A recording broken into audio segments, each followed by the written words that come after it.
That is a great question, Heimdall. I apparently am muted. How's it going, buddy? So we are starting up. I'll start over and say we are starting the House of Fata Morgana Part 3, which we are actually starting Chapter 2. How are you doing today, Heimdall? And thanks for letting me know. I had no idea. Alright. The mansion sat in ruins in that era. Not a soul resided within.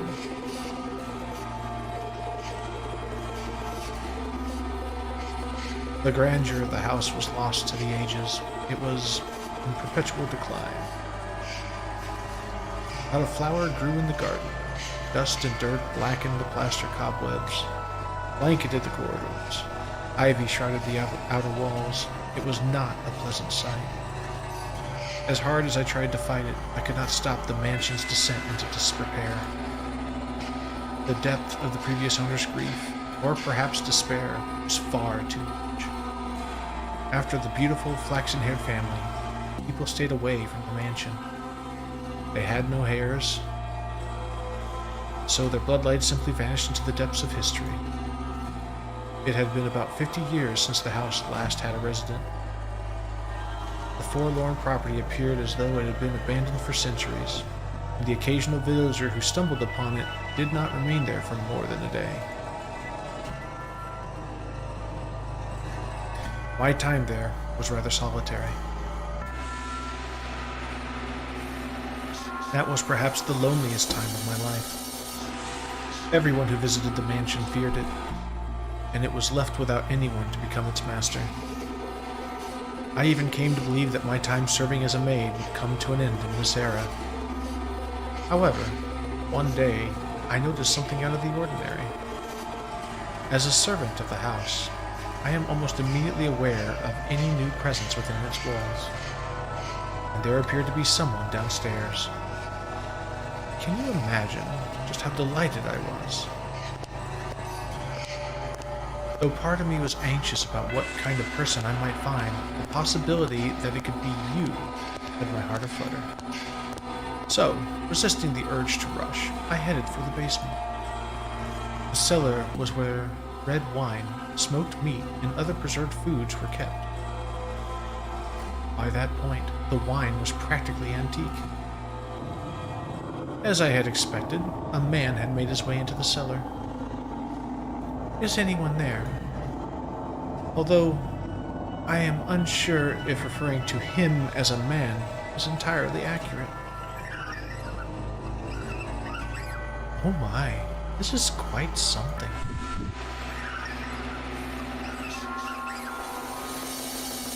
Well, he looks evil.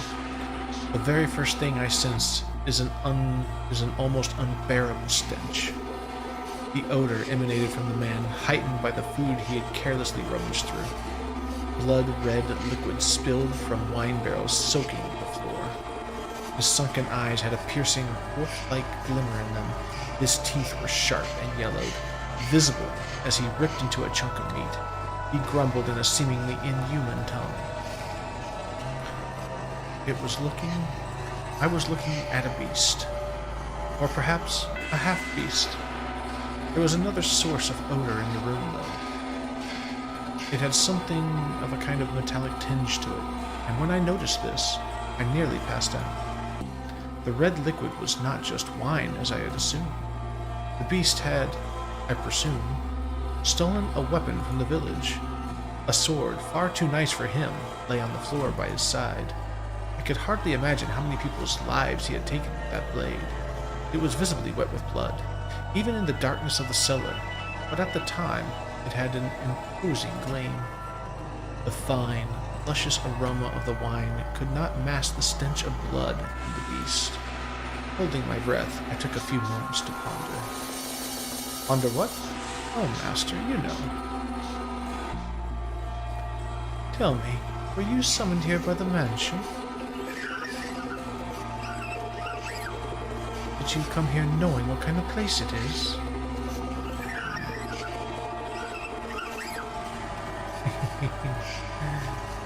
If you are in want of money, you are welcome to help yourself with some of the furniture. And I imagine the villagers would be willing to welcome you if you dressed yourself up a bit more like a person. Then you can trade the furniture for food and make your way to a larger town.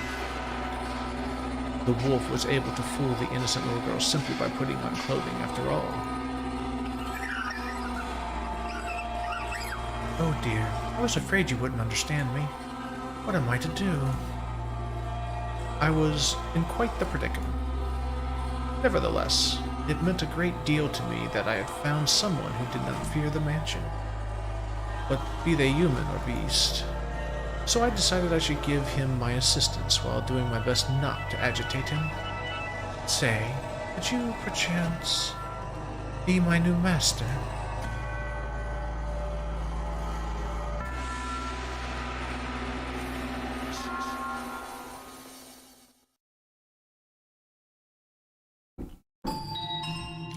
The mansion sat near the ocean. To say it was perched upon a cliff might make it sound rather intimidating, but you could see the beautifully clear sea through the windows, a glittering expanse of emerald and turquoise.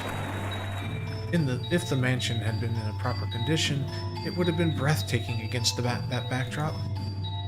I even wanted to plant orange trees in the garden. Though it was a tumultuous era,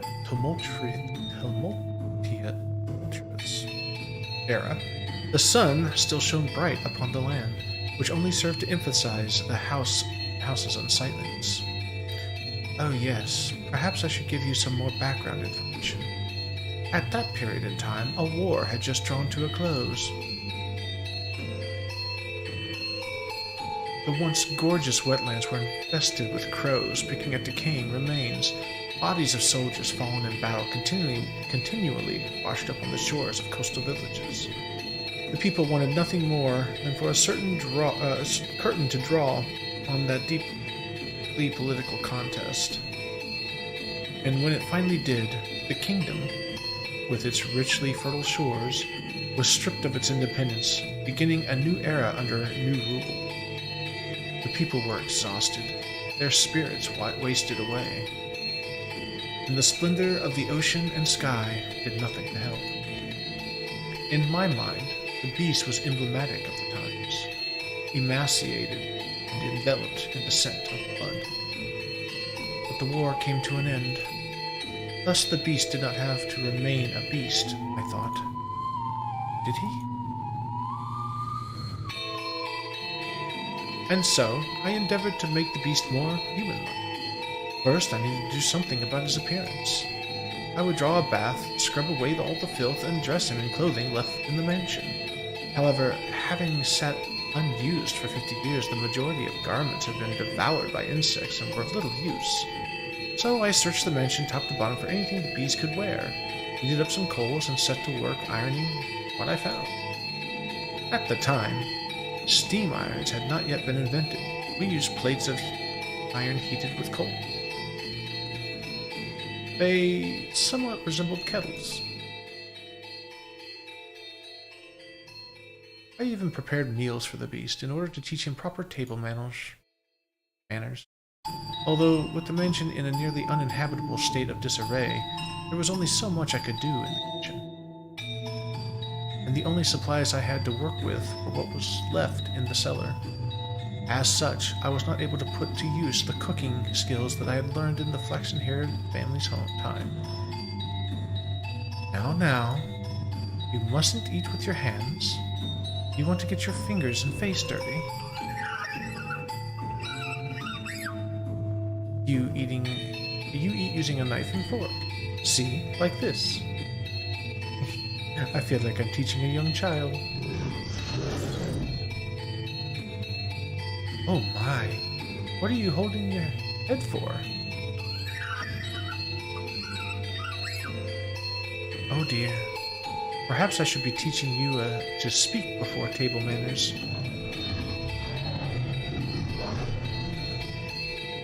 Worry not, you have plenty of time. You needn't act so frightened.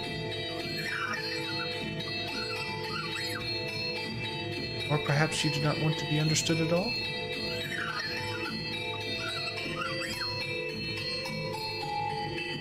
Would you be so kind as to tell me your name?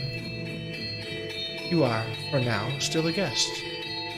It is too soon for me to call you Master. Or am I mistaken?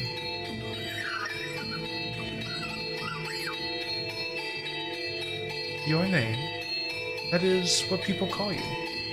How about I start by telling you my name? I'm called...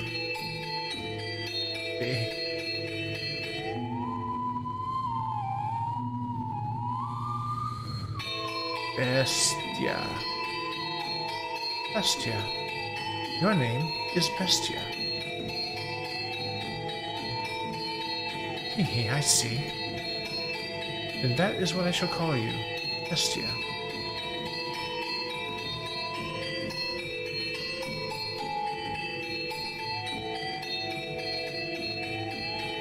Why, you seem to be rather perplexed as to how I was still alive. He had, in fact, attempted to cause me harm.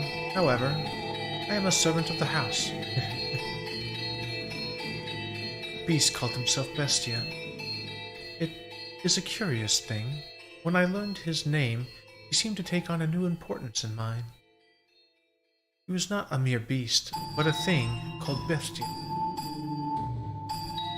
Master, should I ever have the chance to hear your name, I'm certain you too shall become more substantial a presence. But you must always remember, Master, that even if you do not remember your name, and even if you never know mine, you have always held a special place in my heart. Thus began my tranquil days with Bestia. Slowly he began to learn the human tongue, and I was, to be quite honest, rather thrilled. To be certain, I was afraid of the beast, but my fear was not so strong as my elation that there was someone else in the mansion, someone to whom I could speak, and someone that might become my master. Come now, you must pull weeds out of the roots or they will soon grow back. This is a task that requires perseverance. You do it like this, see? There you go. Rats. Oh, did you not expect that? What appears to be many plants on the surface is actually all connected within the soil. This is a task that requires a man's strength. If there were other servants, they could do it. So I apologize for making you tend to the garden, future master. Or perhaps, now that you are all dressed up, do you wish to leave the mansion and find someone to fool, as the wolf did the sweet little girl? Have you no interest in remaining in such a disheveled house? Go on. Not want, leave. Oh my, is that so? If you wish to stay, then I shall not stop you. On the contrary, I will gladly attend to you. I am waiting for the person who is to become my master. Forever waiting. I should be able to watch over you until the day you depart this world, old and wrinkled. Do you not believe me? Are you interested in becoming the master of this house? Will be... I have no wonder if you know what you are saying. I have to wonder if you know what you're saying. Although it matters little whether you do or not. Oh my, that. Now, this brings back memories. This is called a rose. You know what a rose is? It is a type of flower. Not. No. Do not. No. I see. Then allow me to teach you. What you have here is not a real rose. The real roses wilted and are sleeping in the soil. This is called an accessory. It is something women wear. The beast held the ornament white rose in his hands, an object someone sometime meant to give to someone else. Curiously, the white rose was just as stunning as it had been the day it was made, despite being buried in the earth for so many years. I hear roses make wonderful gifts. He stared intently at the decorative rose. I had presumed the beast would either discard it or disinterestedly, or destroy it. But much to my surprise, Bestia held it gently in his hands, as though it were something precious to him. Are you, perchance, considering giving it to me? So you are not... Very well. Is there someone else you would like to give it to? In that moment, a thought floated through my mind.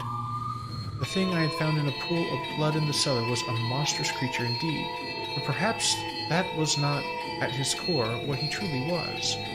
So I asked him a question. What is it that you desire, Bestia? This mansion fulfills people's desires. If you yearn for something,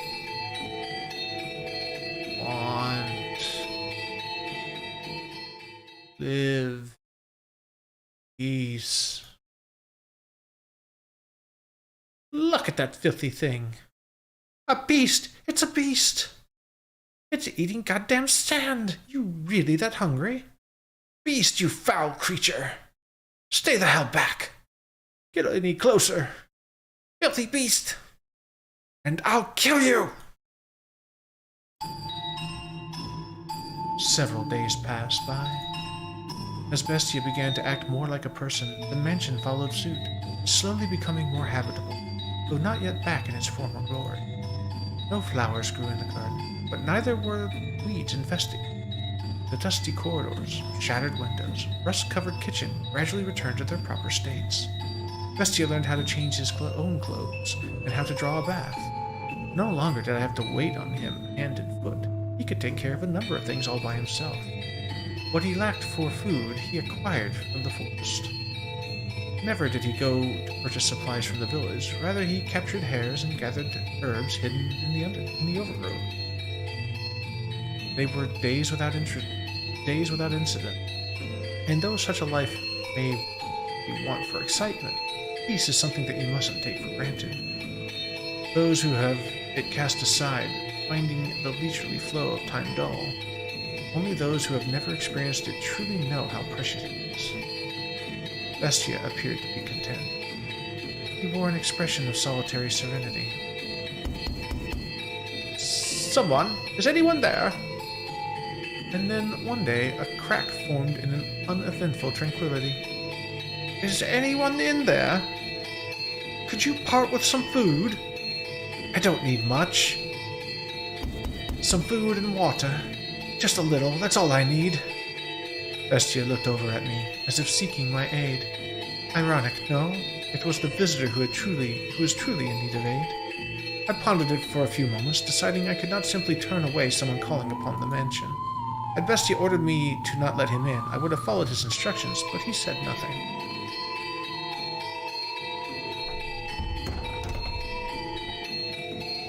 Oh, thank God someone's here. I was afraid it was deserted.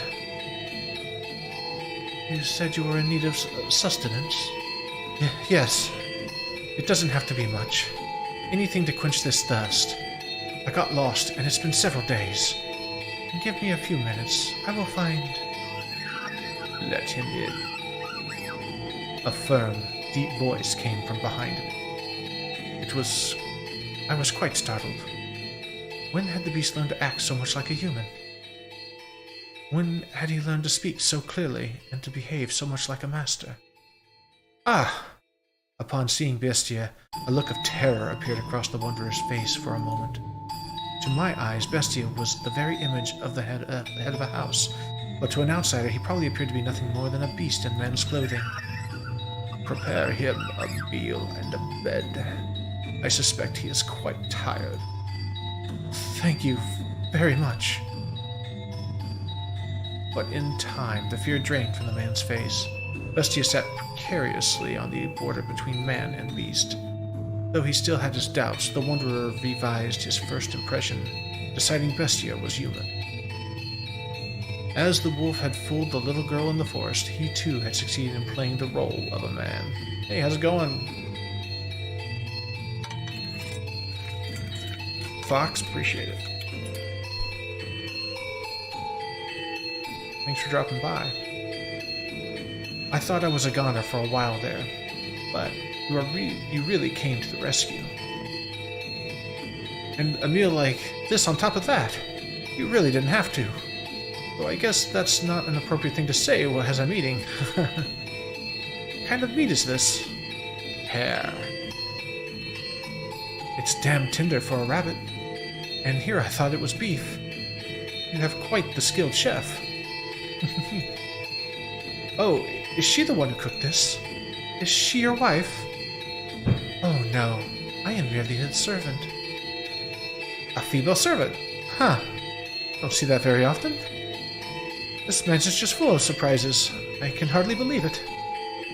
Lost for days. And as soon as I think I'm dead, there it is. Thinking back on it now, it's miraculous. But why are you two living alone in a house on a cliff? Oh, I beg your pardon. Asking so many questions without telling you about myself. My apologies. Just a little too excited to finally see other people. I'm a merchant. I do international trade. Till a few years back, spice exports pretty much all came from one place. But now we've established trade routes of our own. My country's fighting tooth and nail to push these exports. And in fact, some have lost a few teeth in the fight already. But that's just how it works. It's a cutthroat world. You do what you must to survive. Just how it works, the merchant said, a sorrowful look on his face. He was quite clearly putting on a show, though. Confidence in himself and his homeland radiated from the man. I came to this land to do business, but much to my chagrin, I somehow ended up lost in the forest. Had I wandered around for much longer, I'd have lost my chance to ever see my beloved again. Your beloved? Yes, sir. I'm constantly out on business, so we only get to see each other a few times a year. But she always waits for my return. I'd like to introduce you to her if I ever get the chance. She's a pretty girl, not especially striking. Is that so?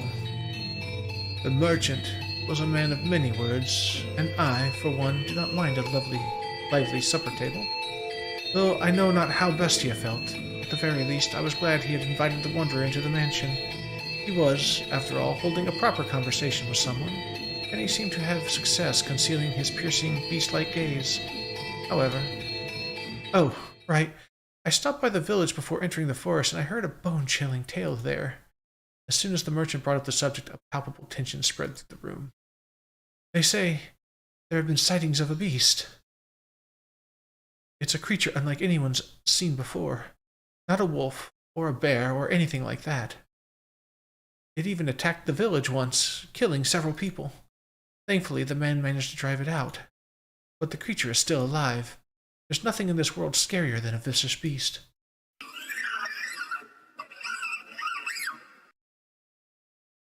So you should keep an eye out. Wouldn't want to accidentally let a murderous beast into your home. At the villager's insistence, I had the smithy forge me a knife. Is that knife... Huh? With you now? Well, yeah, I got it on me. Only good to defend myself with, but it's better than... That knife. You brought that knife. You're here to kill me with that knife? What? You're going to stab me again and again? With that knife? Like they did last time? That's why you're here, isn't it? What are you talking about? What's gotten into you? Stab and stab and stab. But calm down. What are you so worried about? I'm not going to hurt you with this. What did you say? Eek! I like to imagine that before the wolf ate the poor little girl, he said, "Is this what I always looked like?" That beast! What's your problem? What's wrong? Talk like a human. It's me. Stop! Stay back! Get any closer and I'll stab you to death. You act like you only just realized I'm the beast. Eek. That's right. I'm a beast. I killed them. Stay back, and I'll do the same to you. Ah, help! In his hand, Bestia held his sword. Perhaps it had been hidden under the table, or maybe behind his chair. Regardless, it was as though he had experienced this to happen, or expected this to happen. The merchant kicked aside a chair, attempting to flee, but Bestia closed the distance in an instant, knocking him back. He lost his balance and slammed against the wall, but still he made to escape, though the beast stood blocking his path. No, please, stop this! Don't kill me! My beloved is waiting for me back home! I can't leave her behind! And why should I care?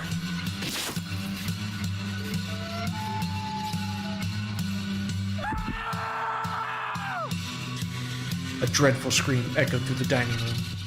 I reflexively covered my ears. Please help! Someone! Anyone! No one's going to come for you! This mansion's long way from town. Help! That woman! Why isn't she here? She just... You'll kill me if I do not kill you. And so, I must show you that I will. I must show you that I'm serious. I must kill you, or you won't understand. You just won't understand. If I don't show you firsthand, you won't understand. I'll make you understand. I'll make your flesh and bones understand. Kill. I'll kill you.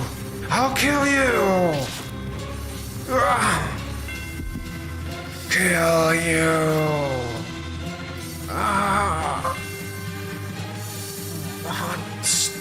There. That's right. I am a beast.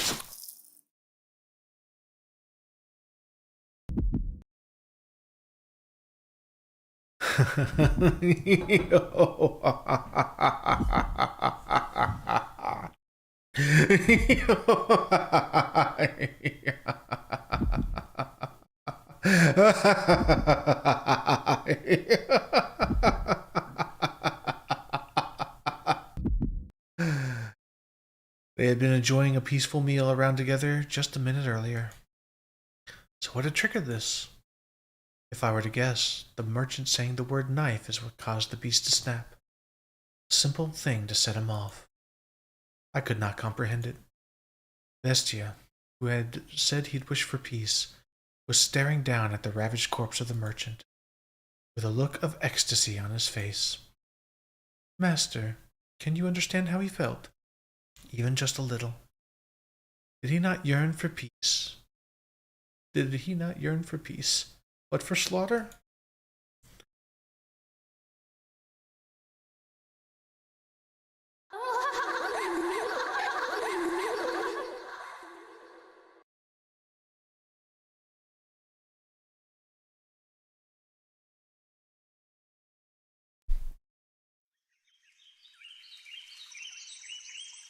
Pauline.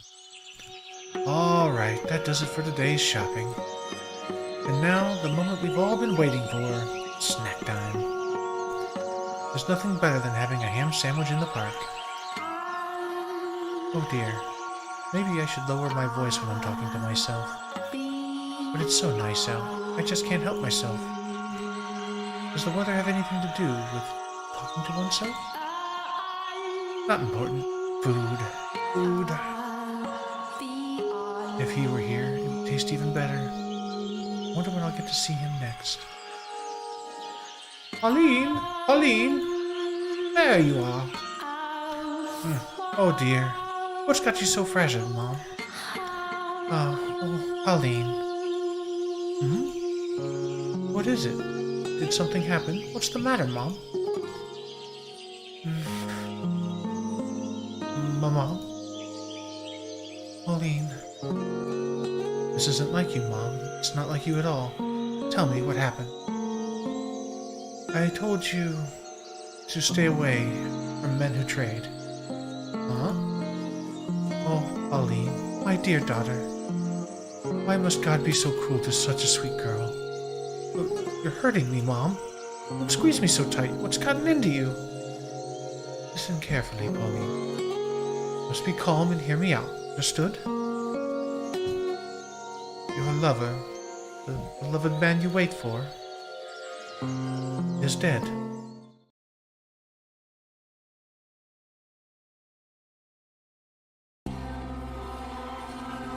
The beast and humanity began slipping away from him after that encounter. He had returned to the thing I had found in the cellar. Actually, he prowled the mansion's halls looking more barbaric than ever. Despite all the effort he had put into learning to act like a human, he now ripped the velvet curtains off the wall, howling shrilly, stomping back and forth through the hallways, and ravaged the garden. I watched him intently, though from a distance. Bestia was not merely a beast, but an out-of-control, bloodthirsty beast. Just a few days ago, we had been tending to the garden together, but that was no longer possible. I was quite disappointed.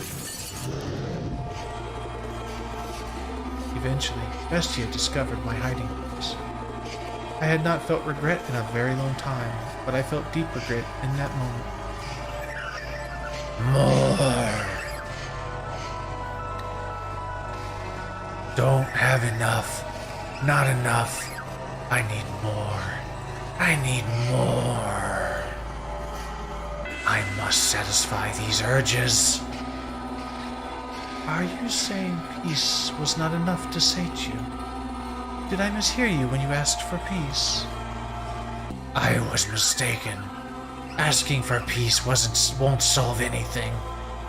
Blood, despair, eyes filled with terror. These are the things I need. And I've always known it. You said the mansion fulfills people's desires. Then, give me prey. No more hares. Live humans. Why did I ever teach him to speak the human language? Before long, the mansion granted his wish.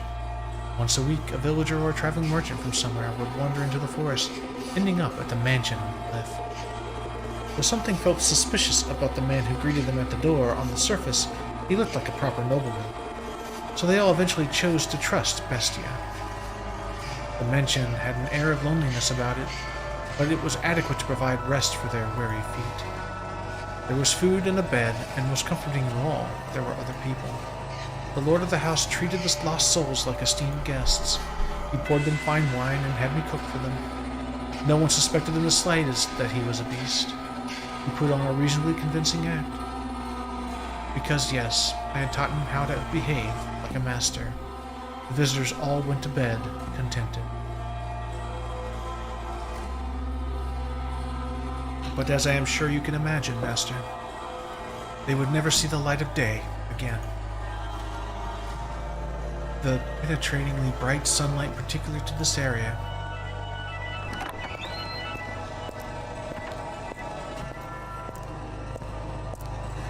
A beast!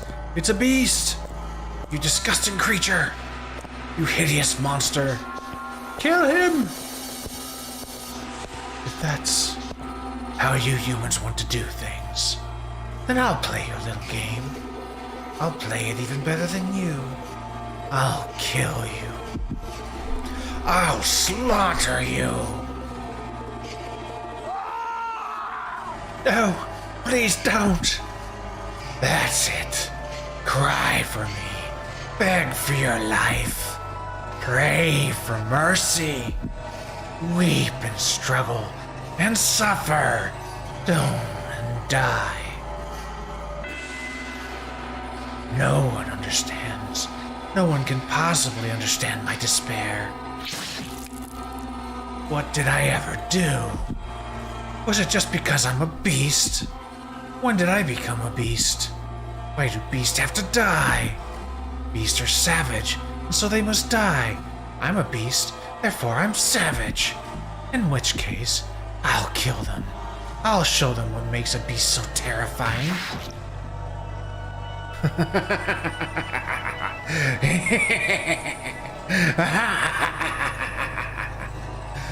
Moonlight crept through the torn velvet curtains, shining down upon the blood-soaked beast.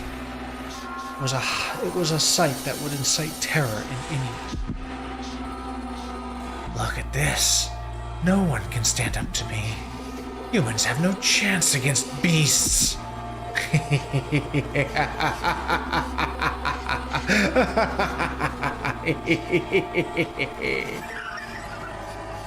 More. I need more. Give me more prey. The mansion continued to sate the beast's demented craving, sending not one but multiple villagers into its claws, into these blood-stained walls, off which echoed his monstrous howls. Stop, please. I'm begging you, spare me. Oh, God. Sorry. I'm not familiar with your god. Beasts have no need of gods. I have a wife and son back at the village. Please, let me return to them.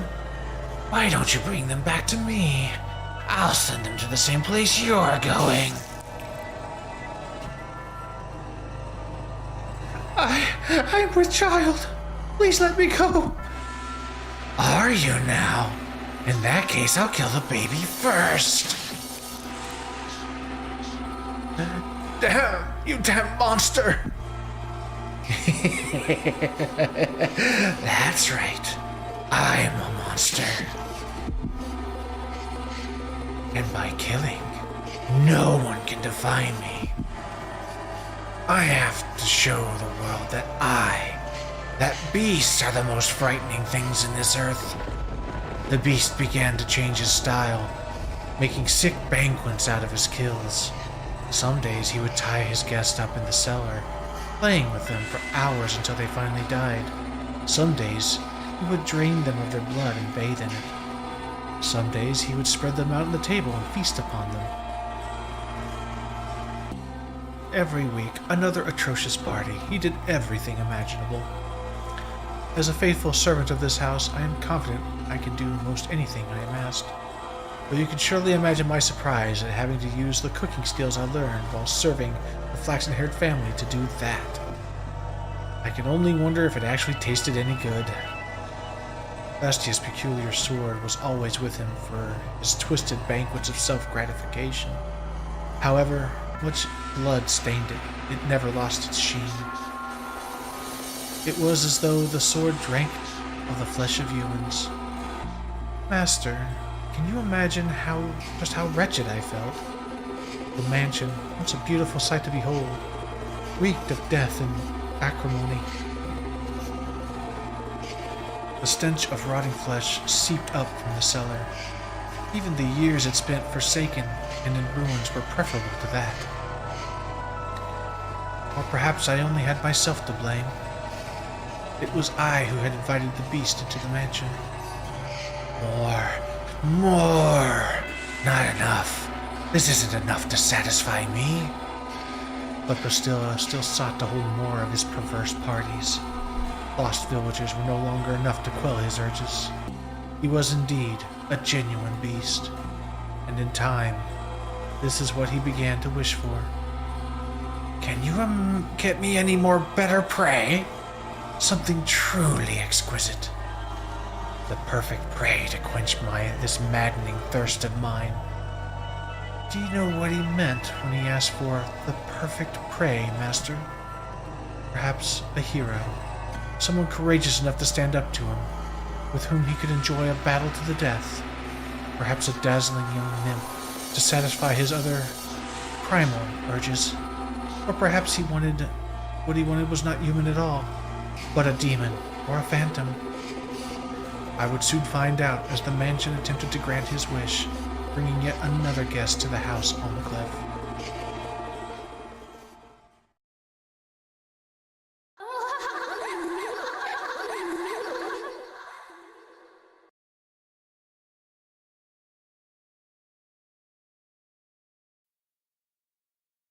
If the devil guides us, if God guides us, then perhaps I could accept this was fate. Then it makes sense that I am here?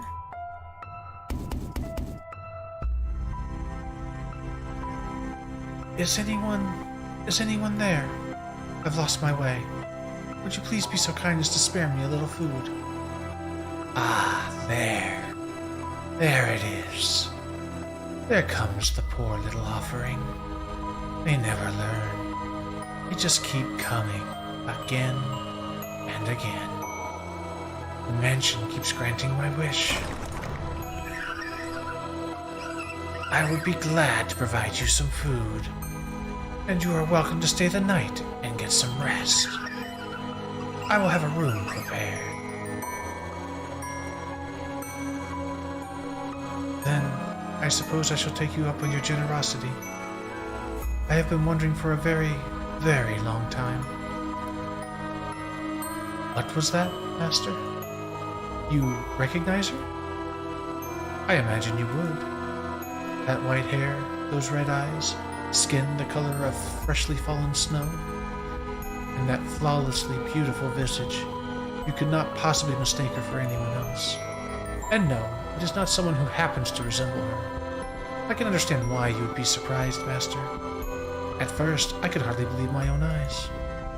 The wanderer knocking on the door that day was the very same fair-skinned young woman who visited the mansion so many years earlier. The white-haired girl must have spent many, many a night in the forest. Her crystalline skin was covered in red scratches from where she had brushed against stray branches and tree bark. She had even lost her shoes and was standing there barefooted, looking quite disheartened. But that did not make her any less beautiful. In fact, you could just imagine the dense forest canopy parting to allow the sun to shine down upon her. The beast appeared surprised by her angelic beauty as well. It seemed as though all the madness drained from him in that moment. He said nothing, but his eyes told all. He was entranced by the sight of her ruby-red irises and pure white hair. Pardon? I am a beast. This is what I asked for. Something to quench my thirst. You're allowed to be happy. But as I said, it was only for a moment. So rejoice. Imagine just how gratifying it would be to see such a beautiful woman writhing in the throes of death. Follow me. I will have a bath drawn as well. And once the moment had passed, the beast was barely able to contain the wellspring of madness within himself. He wanted nothing more than to run the sword through the white-haired girl in that very instant, to torture her, to defile her.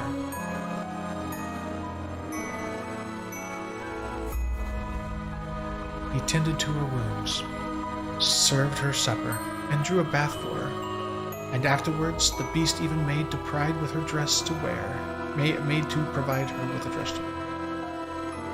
Even the outfit she had only worn for one night so many years before was there, waiting for someone to put it on again, for her to put it on again. He said she could choose anything she liked.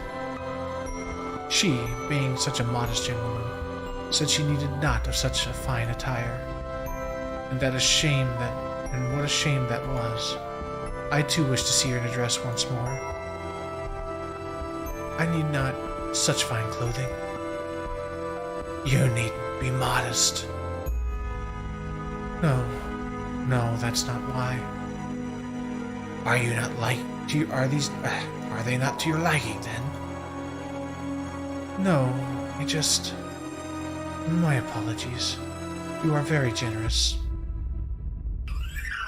Foolish girl, smiling and calling me generous. I was simply imagining what a pretty sight it would be. The sight of her fresh blood splattered on it. The sight of her life slipping away in it. I am glad that, after wandering for so long, I ended up here in this mansion.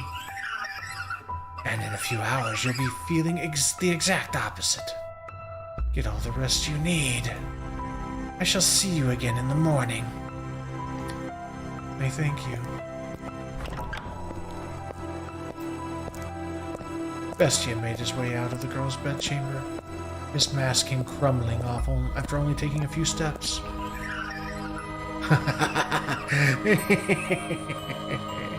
There.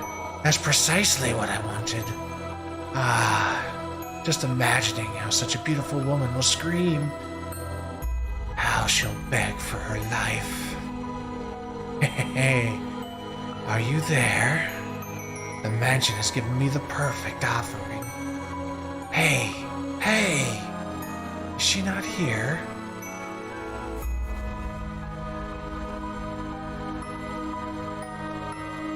Is someone there? Yes, I came to ask if there was anything you needed.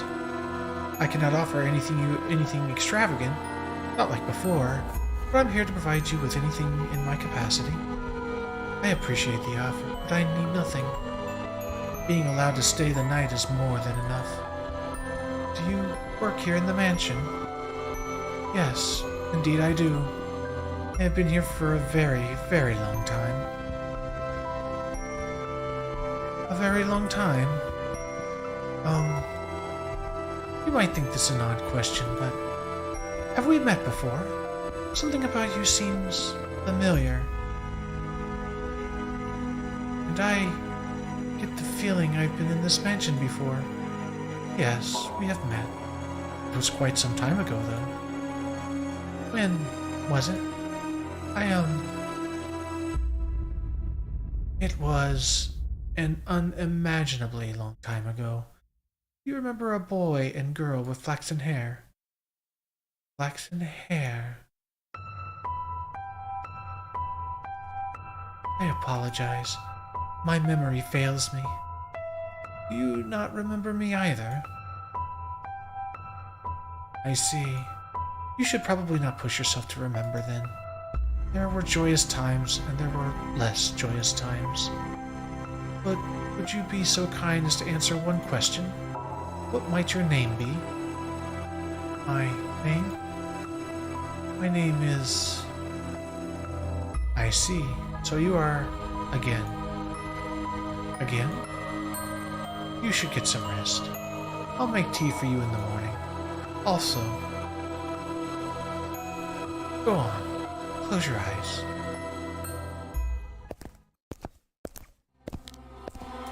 But Bestia never waited for morning to come. With his sword that smelled the blood hanging from his hip, the beast slowly, ever so slowly, crept toward the room where the white-haired girl slept. The time was soon approaching for the bloodthirsty beast to paint the walls with the young woman's blood, to turn her bedchamber into a gore-splattered altar upon which he would offer her to the devil. However, when he opened the door, the beast could hardly believe his eyes. She was not asleep, but sitting there as if expecting Bestia's arrival. Why are you awake? Did you not go to sleep? I heard footsteps, so I... And what were you planning to do when I got here? Surely you didn't think we'd simply have a nice midnight chat? I was hoping to ask what it is that you wanted. To ask what it was I wanted? Do you even realize what you're saying? Can you not see what's in my hand? You know exactly what I came here to do. Aren't you going to beg? Aren't you going to plead for your life? Aren't you going to ask me not to kill you? If it's necessary. But is that what you want? What I want is something much more gratifying than your pleas. I want to hold a banquet. It's not enough. No matter what I do, it's not enough. But you will be enough to satisfy me, to quench my unholy thirst, to completely, wholly fill me to the bursting point. You want to know what I desire? I desire to devour you. Slowly but surely, Heimdall. Slowly but surely. Oh, that's an interesting pose. He's devouring her. Ah! Bestia shoved the girl back, slamming her into the mattress. He then stabbed his sword through the sheets beside her, looking down upon the girl, the moonlight at his back. Clenching her slender throat with one hand, he drew his sword once more, holding the tip but inches from her nose. No matter how much blood it drank, the sword continued to shine gloriously, as though it had just come from the forge. It was an awe-inspiring, tear-shedding blade, the sight of which would cause anyone to imagine the misfortune about to befall them. Go on, mock me, ridicule the hideous barbaric beast standing before you. From the moment you saw me, you thought of unsettling me, thought me unsettling, no? But you averted your eyes, because I had food for you, because I gave you a place to rest. You pretended not to notice the beast. This is retribution. Retribution for your damned humans. So beg for your life all they like they all do. Cry, plead for mercy. If you say that you are ugly, then I must be equally ugly. What? What came from this girl's mouth was neither a plea, nor an insult, nor a scream. Full-grown men had wept before him, and yet this slight young woman did not. Despite this terrifying beast upon her, moments away from extinguishing her life, even I almost shrieked in fright. Bestia could believe neither his eyes nor his ears. Do you not fear me? Can you not see what I'm about to do to you? What am I to be afraid of? I'm threatening to murder you! To rip your intestines out with these claws and watch you die in agony! I enjoy it more than anything in the world! Filling others' hearts with fear. The more lives I take, the more I enjoy it. I'm a beast driven by madness. What he expected was for the beautiful girl before him to desperately implore him for mercy. He wanted nothing more than to see despair seep into every corner of her red eyes, for he believed that it would be a truly sublime moment, euphoria unlike anything he had experienced before. Bestia prodded her with his singular sword, poking a slit in skin smoother than silk. You mean to take mercy on me because you see me as pitiful? But she did not do as the beast wished. She looked up at him with sympathy rather than fear. This rattled the beast. He had never once seen anyone respond to him in that way. What possessed you to say that? What on earth is going through your head? Mercy? Mercy? Do you not comprehend the situation? How can you be so calm? Scream, cry and shout, beg for me to spare you. Throw yourself at my feet. Throw yourself at my feet. Otherwise I'm a beast that never tires of killing. To me, you appear to be a person. You're lying. You listen to the things I say, and you respond with your own words. I was taught how to speak. I'm a beast who speaks human language. But you think. You use your mind to come up with responses, and you hesitate. If I'm human, then why do they disparage me so? Why do they reject me and try to kill me? Because I'm a beast, a repulsive beast. That's why, isn't it? I will do nothing to hurt you. We are alike. Alike? Don't be ridiculous. How can you say we're alike when you're as beautiful as you are? There is nothing beautiful about me. What values does outward appearances have? Gee, you have suffered much persecution, which is why you tremble in fear. I am not trembling. I am not afraid. I can hear the cries of your heart. What on earth is wrong with you? Why are you not afraid? Why do you not scream in terror? I am afraid, but more than fear, I feel like I know my role is. Your role? If you will have me, then I would like to remain here in the mansion. Are you mad? I will eventually kill you, torture you, put you through hell, make you wish you were never born. That does not change my mind. Please, allow me to stay. I find it very hard to believe that you want deep down, or that what you want deep down is to hurt people. And I get the feeling that I am meant to be here. That is my role. Bestia was at a loss. He was, perhaps, afraid of this girl who did not fear him and even attempted to embrace him.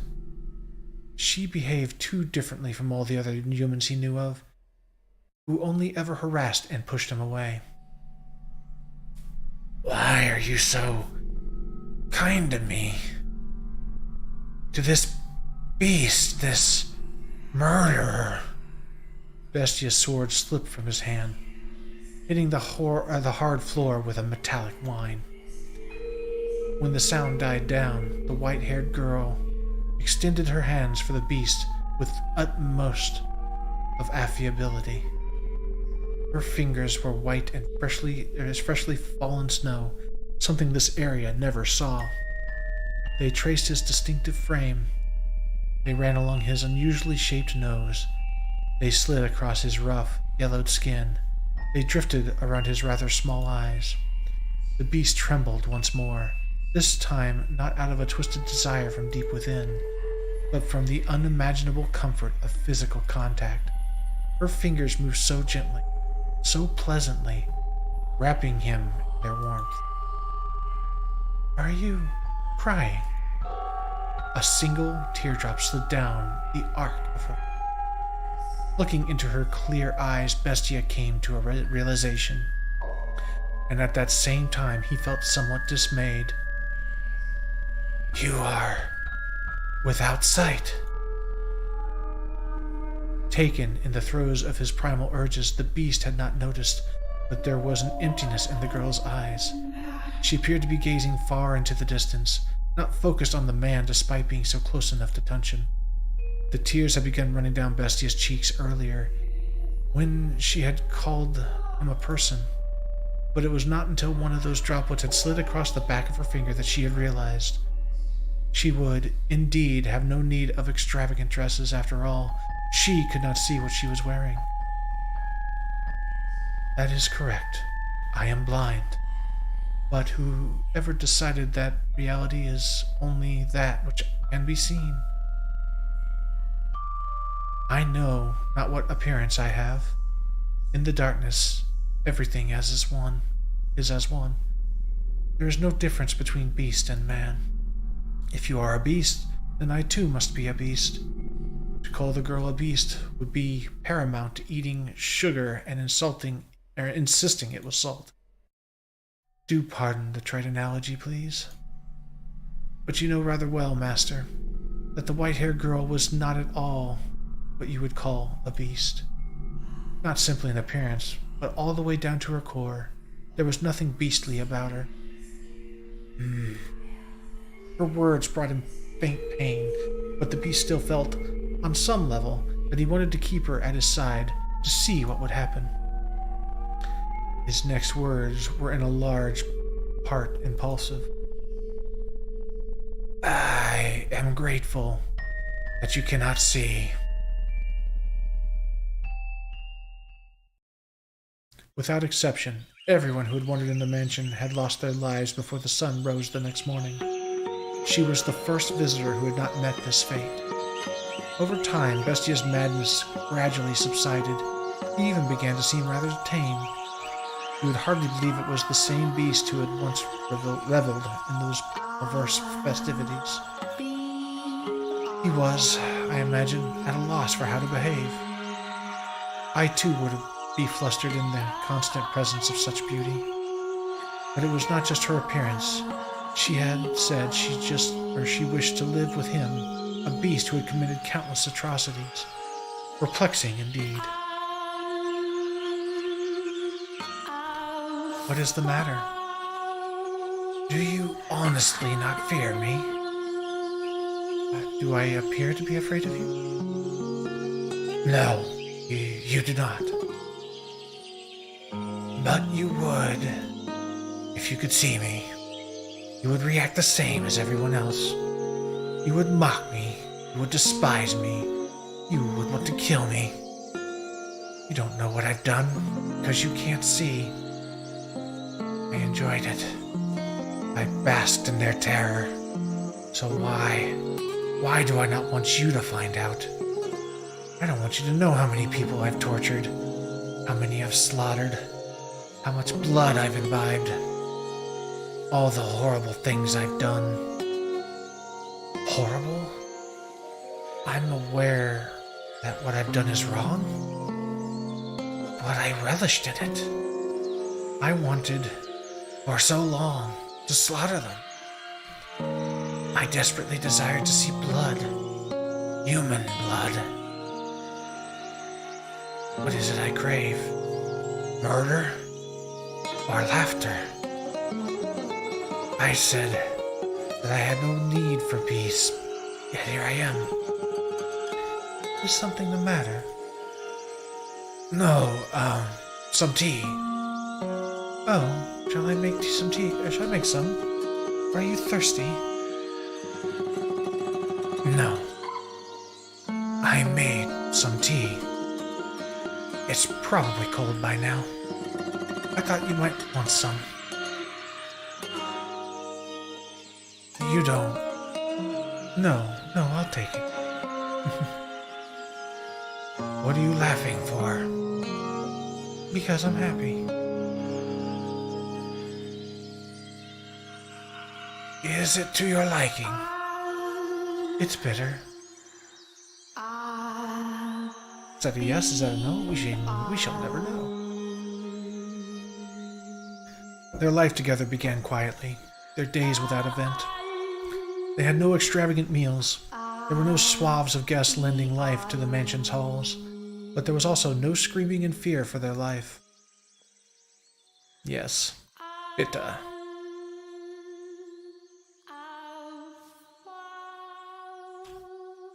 It was the peaceful life Bestia had lost, and he had returned once more to that quiet realm. What is the matter? You're always so quick to notice my presence. My world is one of darkness, so I have a heightened sense of hearing. What is it like? How do you perceive the world? I cannot imagine living in complete darkness. Occasionally, I can see light. Light? Yes. Not a radiant light like the sun, but a soft light floating in the darkness. Like a candlelight, I suppose. That only perplexes me all the more. I find it difficult to understand what you are describing. Is that so? It's difficult for me as well. I am not sure how to explain it, but it's not complete darkness. I can sense your presence, for instance, and I can tell how windy it is from the way the windows vibrate. And also, I feel as though I can sense the wavering of emotions. The candlelight begins to flicker erratically.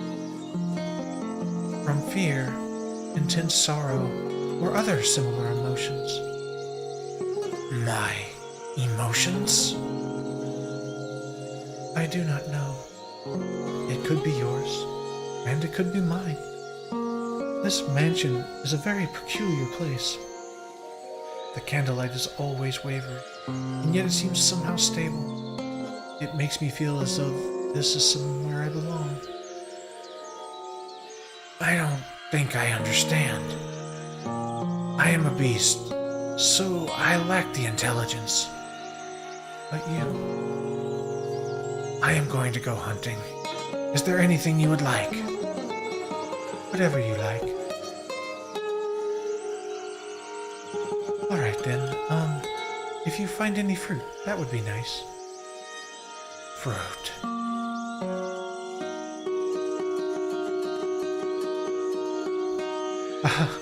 It's sour.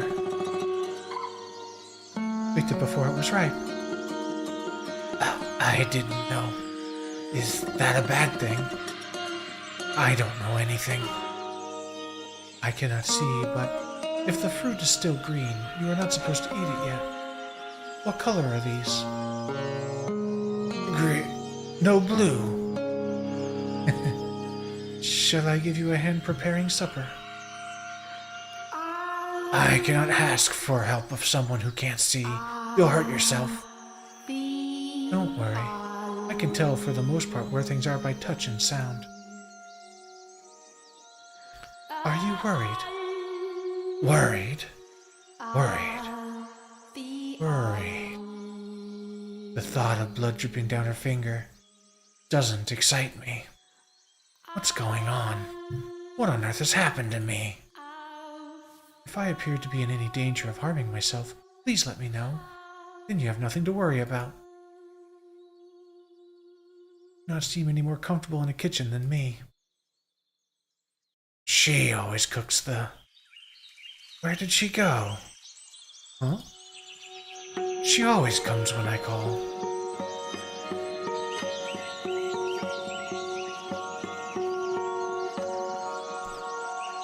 I had hidden myself away. Bestia had learned how to go on about his daily life without my assistance, and the two of them had no need of others in their peaceful world. Oh my, what is the matter, Master? I was not lonely at all, no. It was an absolute pleasure simply watching them. I mean that. It was not my role to be at his side, nor was I the one to be at hers. If she could make Bestia into the master of the house, then my presence was unnecessary. I appear when I am needed, as I appeared to serve the flaxen-haired family, nothing more. I bet she's Nanny McPhee. If they sought a servant's, then I would show myself. Yes, certain. She? I'm sorry, I missed the part where you said that, Heimdall. What were you talking about?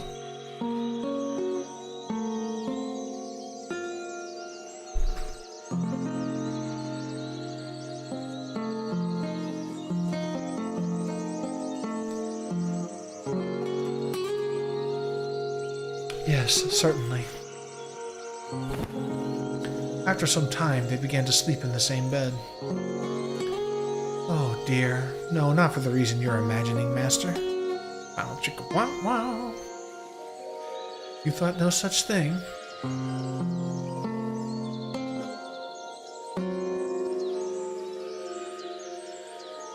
Yes, the person narrating is the maid.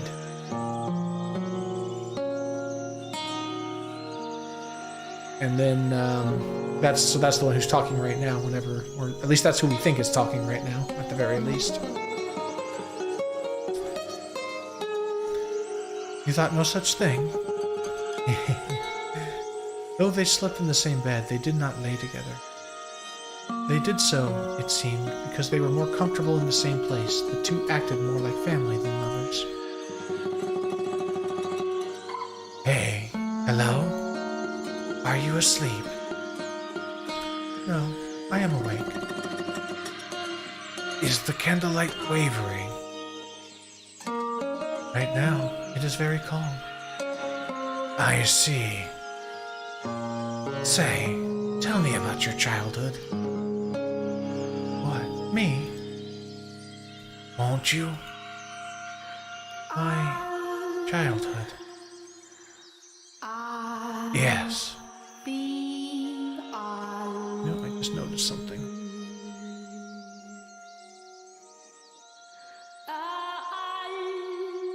Check it, make sure something's active.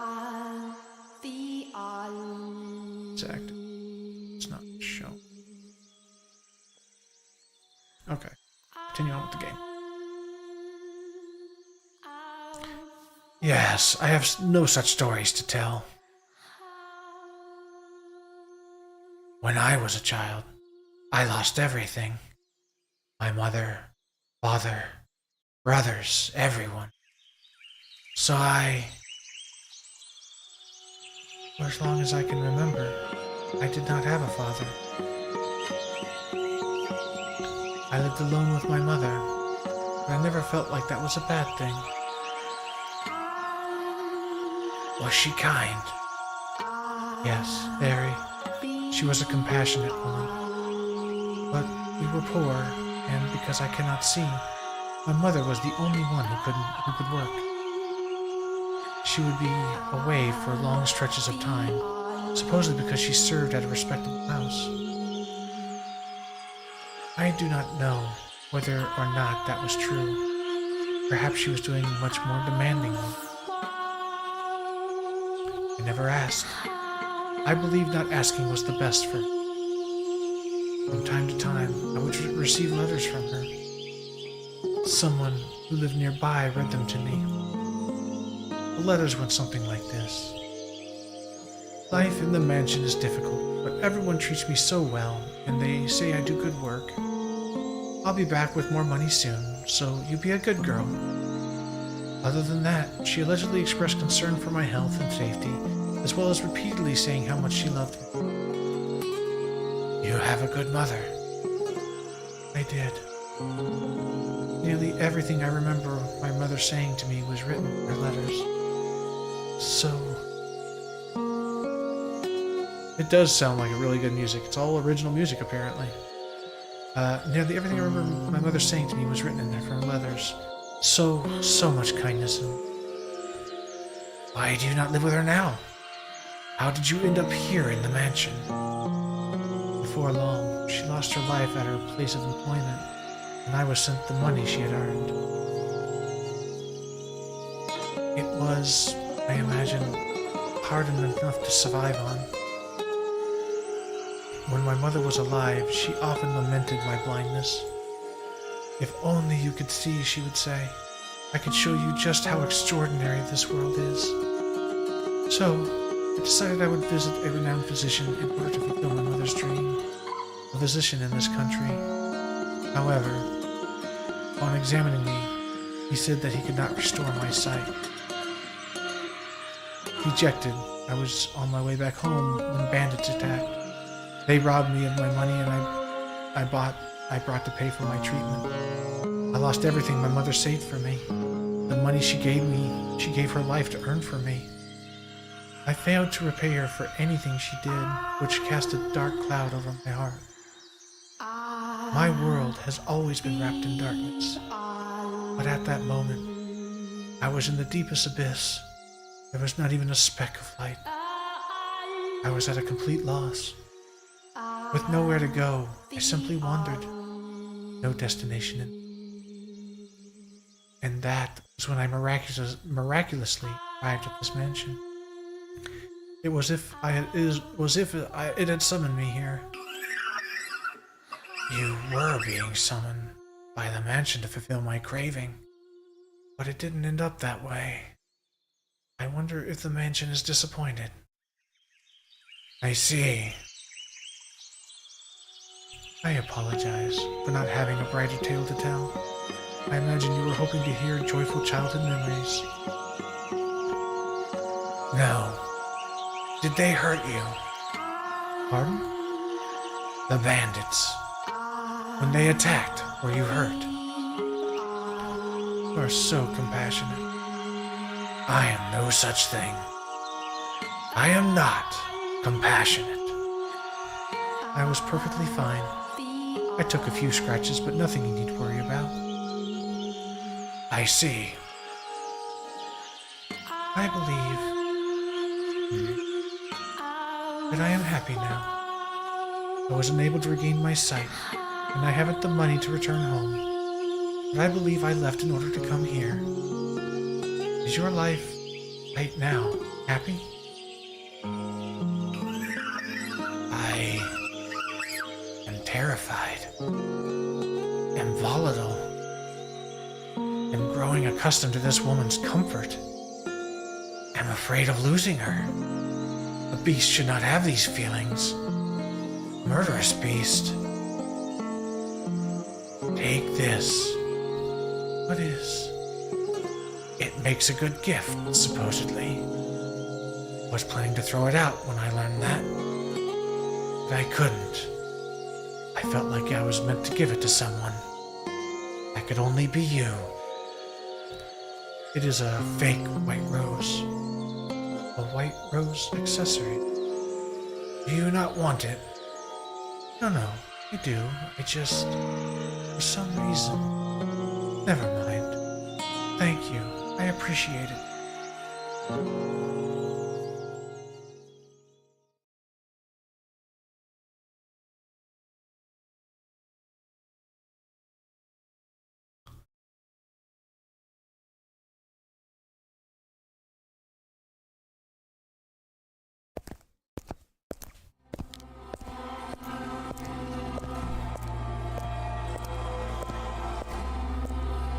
Do you not desire more prey? But you were so hungry for blood before. I've had enough. I don't need any more. Although she is blind. No, because she cannot see, she does not push me away. She's the only one willing to accept me, to be with me. So hard to please. You obtain peace, cast it aside, and then pick it up once more, but you'll never be able to escape it completely. After all, you are enchanted by the pleasure murder brings. You have been for a very, very long time. This time I'm done. I won't kill anyone anymore. Being with her is far more satisfying than the joy of killing brought me. To be with her is what I truly want. So very self-centered. You certainly are. Hey. It was as though he was viewing a flashback. The sound of knocking echoed through the mansion, as it had the day the merchant came and brought the beast's short-lived peace crashing down. What did I just tell you? I do not want any more prey. Stop this. Stop it. Don't bring me any more. I thought you were supposed to fulfill my desires. Why did the door open?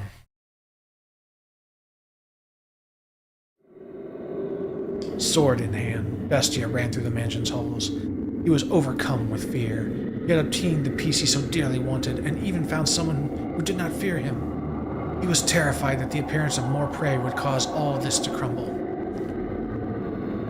If he spotted the prey, murdered them, and conceded to his madness, she might choose to leave him. As much as she claimed he was not hideous, if she witnessed him doing that. I'll just chase them out. I'm done with this. My desire has changed.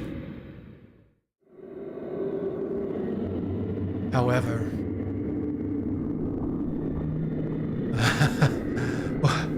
Why?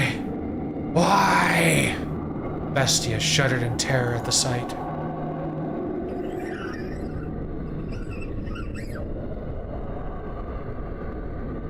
Stay back.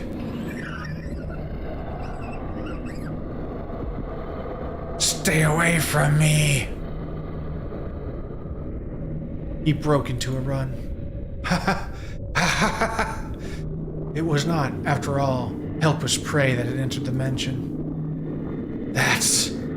That thing is...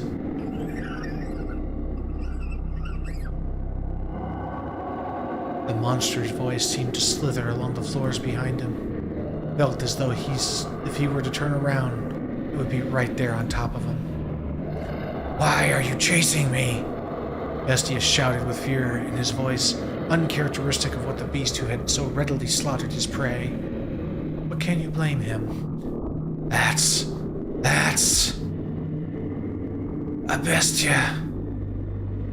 In that moment, I had an epiphany.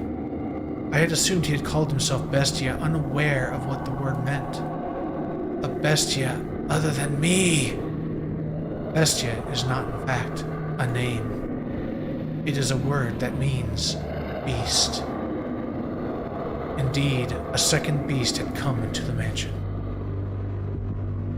Why are you chasing me? Are you here to kill me? Is it because I settled down? Because I wanted to stop being a beast? Is something the matter? When the white-haired girl poked her head out of her bedchamber, Bestia was aghast. He frantically attempted to return her to her room. You mustn't leave your room! But as he was doing this, the horrifying creature, no, the beast's voice drew nearer. Do not open this door for any reason. I will protect you. That's right. I don't want this piece destroyed. These tranquil days get together with this woman. I will protect them. I will. Trembling in fear, Bestia gathered his resolve. He pointed his sword which until then had only been used to torment others, at the second beast. Now he would wield the blade to protect the person he cared about. This was the same beast who had killed and killed and killed to satisfy his own primal desires. I will not let you destroy this. I will protect it from you. From a rational point of view, the things he was saying and feeling were rather idealistic, but Bestia was desperate. He did not want to lose this piece. Before long, the beast, the one chasing him, appeared from within the darkness.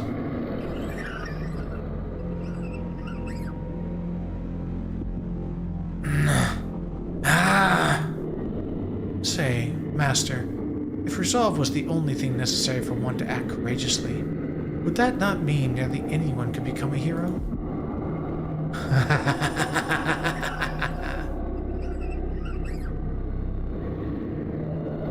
Bestia had viciously slaughtered so many people before. He had gathered the courage to protect the things he cared for. But now he was shaking. He did not gallantly bring his sword down upon the approaching beast. Instead, he trembled visibly from head to toe. He must have been quite terrified at the beast's appearance.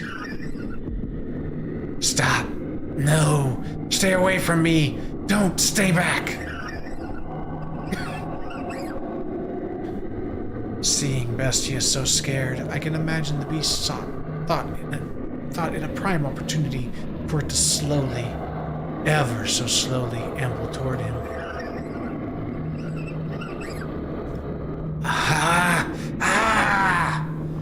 If I don't kill it, it will kill me. I'll have to kill it. I'll have to kill it. I'll have to kill it. I have to kill it. I have to kill it. I have to kill it. And that was the moment Bestia's mind ran off the rails of sanity. Kill. Kill, kill, kill, kill! He lifted his sword up above his head, facing the approaching beast.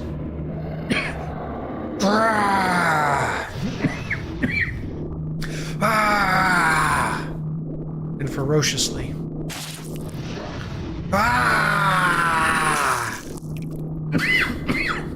Swung it down upon his assailant. Again and again and again.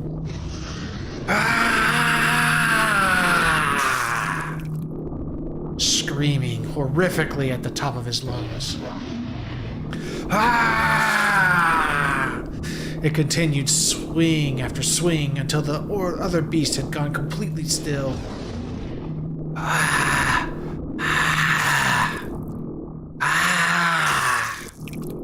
Before long, copious volumes of fresh blood stained the corridor. At some point, the other beast had stopped moving and sunken into a pool of its lifeblood.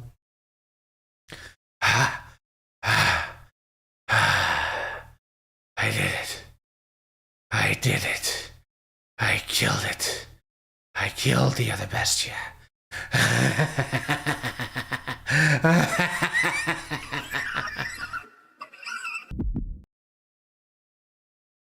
Bestia had let his guard down, assuming he had claimed victory over the unmoving beast. I had not imagined, either, that the beast could still be alive after shedding so much blood.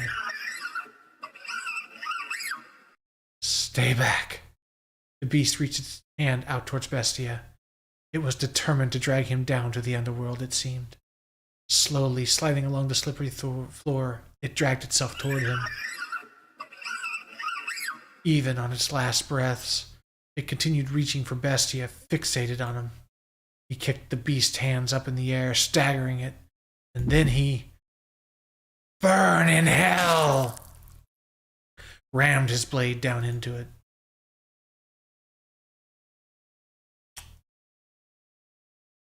Bestia's fear-stricken expression was hardly that of a knight who had just saved the maiden. Nevertheless, he had indeed eradicated the other beast.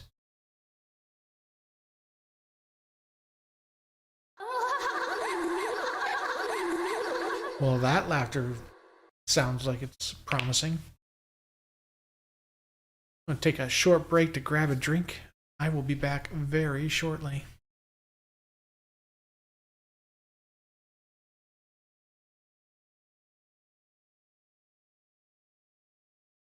Back in about 3 minutes.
Alright, I'm back.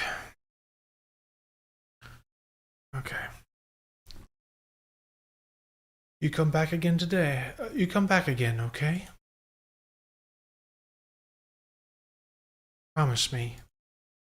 I'll be waiting. Waiting, believing that you'll return. I'll be waiting.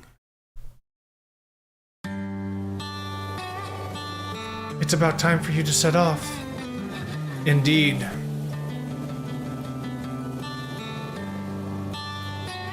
You take care out there.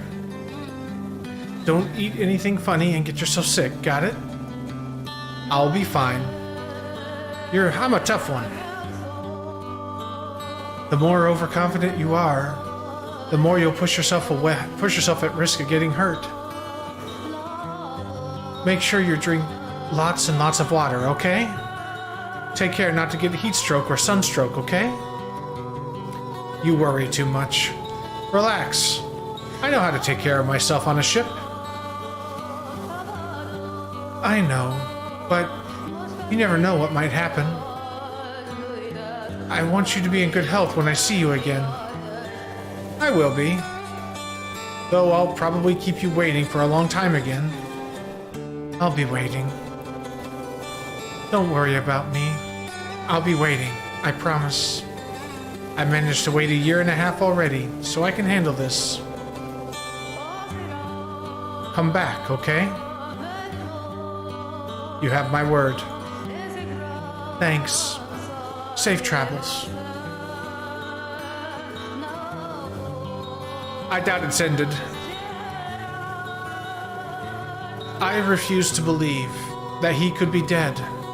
I have to find proof that somewhere out there, he's still alive and well. I have to find him. I have to prove it. We have arrived at our destination, madam. Though I dearly wish I could assist you in your search, I have other things to attend to during our stay. No, don't worry yourself. I couldn't possibly impose upon you any further. Madam, Pauline, you mustn't put yourself in danger. Should anything happen to you, your mother would be devastated. I wonder if Mom's mad. No, she's probably sad. Her sorrow is as expensive as the Albufera wetlands, as deep as the ocean in which the sun sets, and it's my fault. But don't worry, I'll be fine.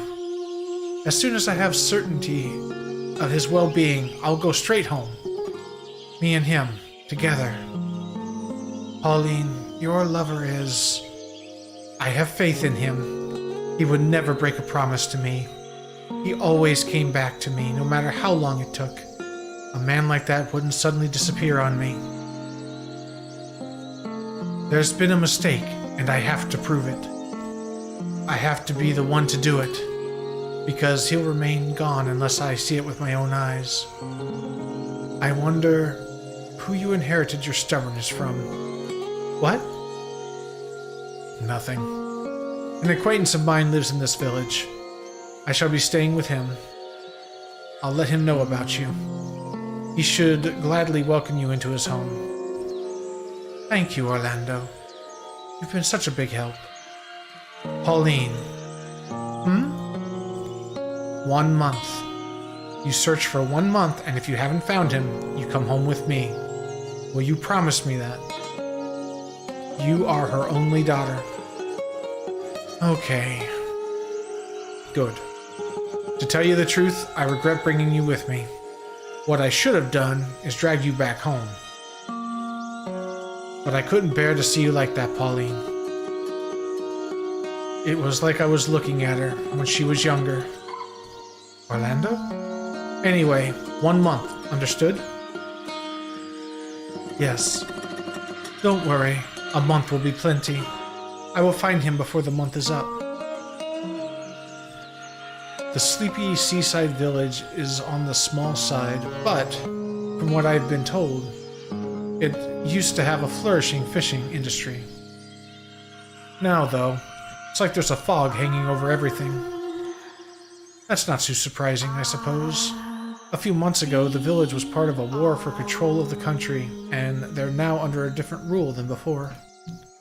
Stripped of their independence and battered by a raging tempest of war, the people's spirits had been eroded.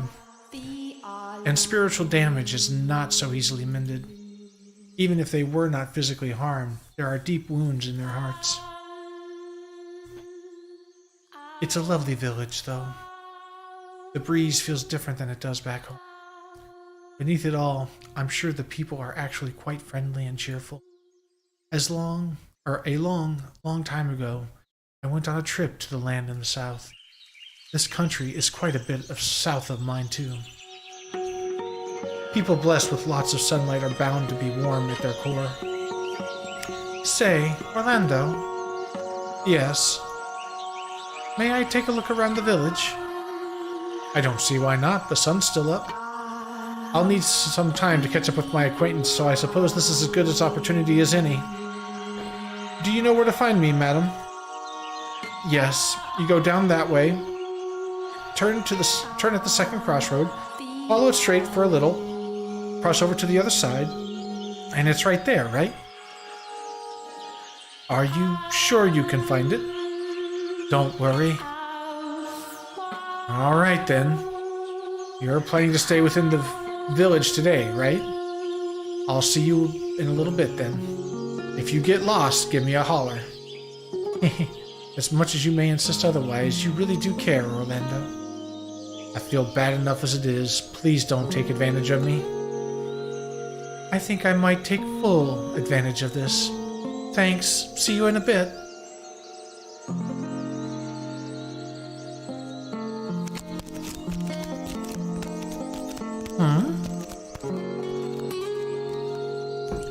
What's he doing out here all alone, I wonder?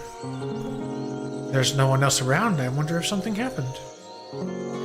Would it seem odd if I tried talking to him? Wouldn't want to get labeled as suspicious on my first day here.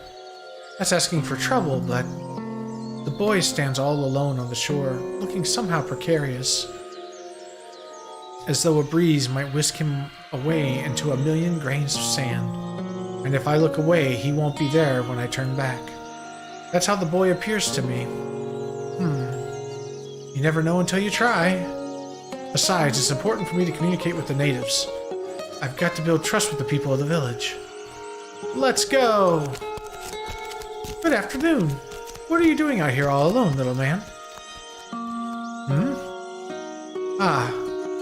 By force of habit, I spoke in my native tongue. How dense can you be, Pauline?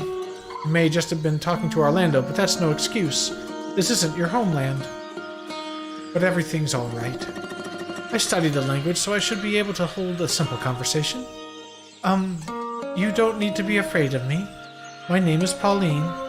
I'll be staying in your village for a while. Nice to meet you. Do you not understand me?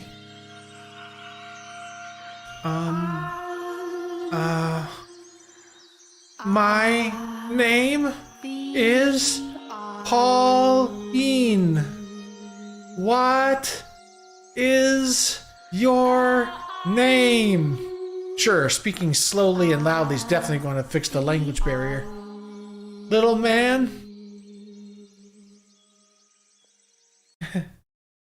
Dreadful. What? He just called me dreadful. That's one hell of an accent you got. Who are you? A bandit? What are you here for? No. I'm not a damn bit. I promise. I stammered. Atrocious. There's no mean to be so mean. I put in a pretty good effort, I thought. You could at least compliment me instead. God awful. That's not nice. What's a foreigner doing in the remote corner of the world? Sightseeing our little village? Sure got a lot of time on your hands. I do not. I'm very busy. You're a little obnoxious, aren't you? You're supposed to treat your elders with respect, you know? Like I give a damn, lady. You're older, but you're acting way more like a kid than me. My name isn't Lady, it's Pauline. Pauline! And? What are you here for? Completely ignored. I am, here to look for someone. There are rumors that he has been last seen around here. Have you, by chance, seen any foreigners around? Hell if I know.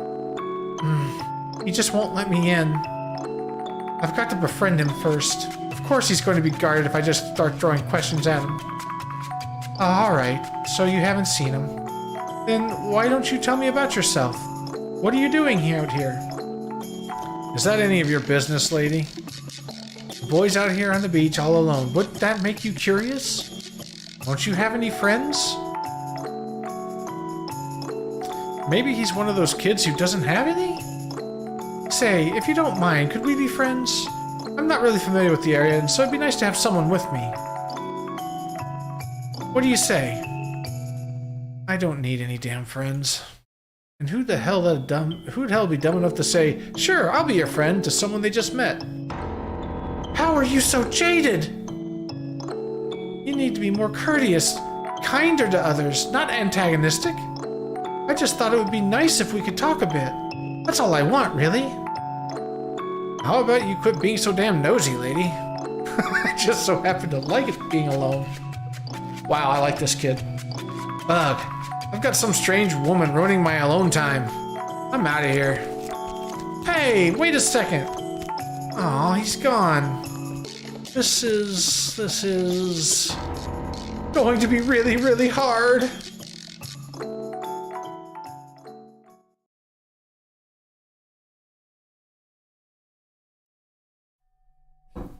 Master? Master? Ah, you've returned to me. You said staring off into the distance. I was quite startled. Now let us continue our tale. The mansion's corridor was a horrifically repulsive mess.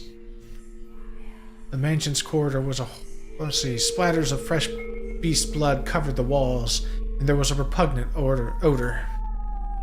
Anyone would be compelled to avert their eyes at the sight. What happened out here? I am grateful that you cannot see, because you would certainly think me a beast if you were able to see this. Because you cannot see, you do not know what I look like, but I know. Another beast like me broke into the mansion. Was it? I protected you. Did I not? I protected you. Say that I protected you. That I did this for you. In his hysteria, Bestia tore down the curtains hanging on the hallway window. Blood-stained curtains that reeked of dead beast. What did he have to be so afraid of, though? He had exterminated the other beast encroaching upon his territory. I would understand if he had puffed his chest in pride, but far from that, his terror merely intensified. Calm down. The white-haired girl extended her hand for Bestia, but even her gentle, lovingly outstretched fingers evoked fear in his eyes. Instinctively, he feared anything that entered his territory, and then attempted to remove it. And driven by those instincts, he shoved aside the white-haired girl, the one he had said he wanted to protect. Ah! Being without sight, she had no way of reliably catching her balance, and she fell to the floor with a splash, for she had landed in a pool of blood left by the beast. Red seeped into her clothing, slowly spreading through the fabric. At first, it looked like she had fallen into a puddle of fresh, bright dye, but before long, the red darkened into a brownish black. Ah, I'm sorry, I didn't... No, It's okay. I'm fine. She embraced the panicked beast, softly whispering, shh, shh, as if trying to calm a crying baby. Though Bestia was taller and physically stronger, the white-haired girl was emotionally more stable than he. What has you so frightened? Please tell me. I promise I will not look down on you for any reason. All I want is to free you from the depths of your suffering. sometimes talking about things can lighten the burden they place on you. We have the ability to use words, both you and me. With language, the gift God bestowed upon man, we can communicate our feelings with one another. It's all right. Don't be afraid. Talk to me, please. Am I a man? You act as though I'm a man. No, you treat me like one. I cannot see you as anything else, as I have said before. Only because you cannot see me! You are the only one who says that I am a man. You, who are without sight. But I was content with that. You treated me like a man, so I felt as though I had become one. The time I spent with you, I had real peace. I almost forgot that I was a wretched beast. I no longer sought after prey. Prey, oh yes. Before you arrived, I murdered dozens of humans. I didn't want you to know I was such a sinful creature, leaving a long trail of bodies in my wake. But I thought that if I didn't show them my strength, if I didn't force them into submission, then I would never find peace. I was drunk with power.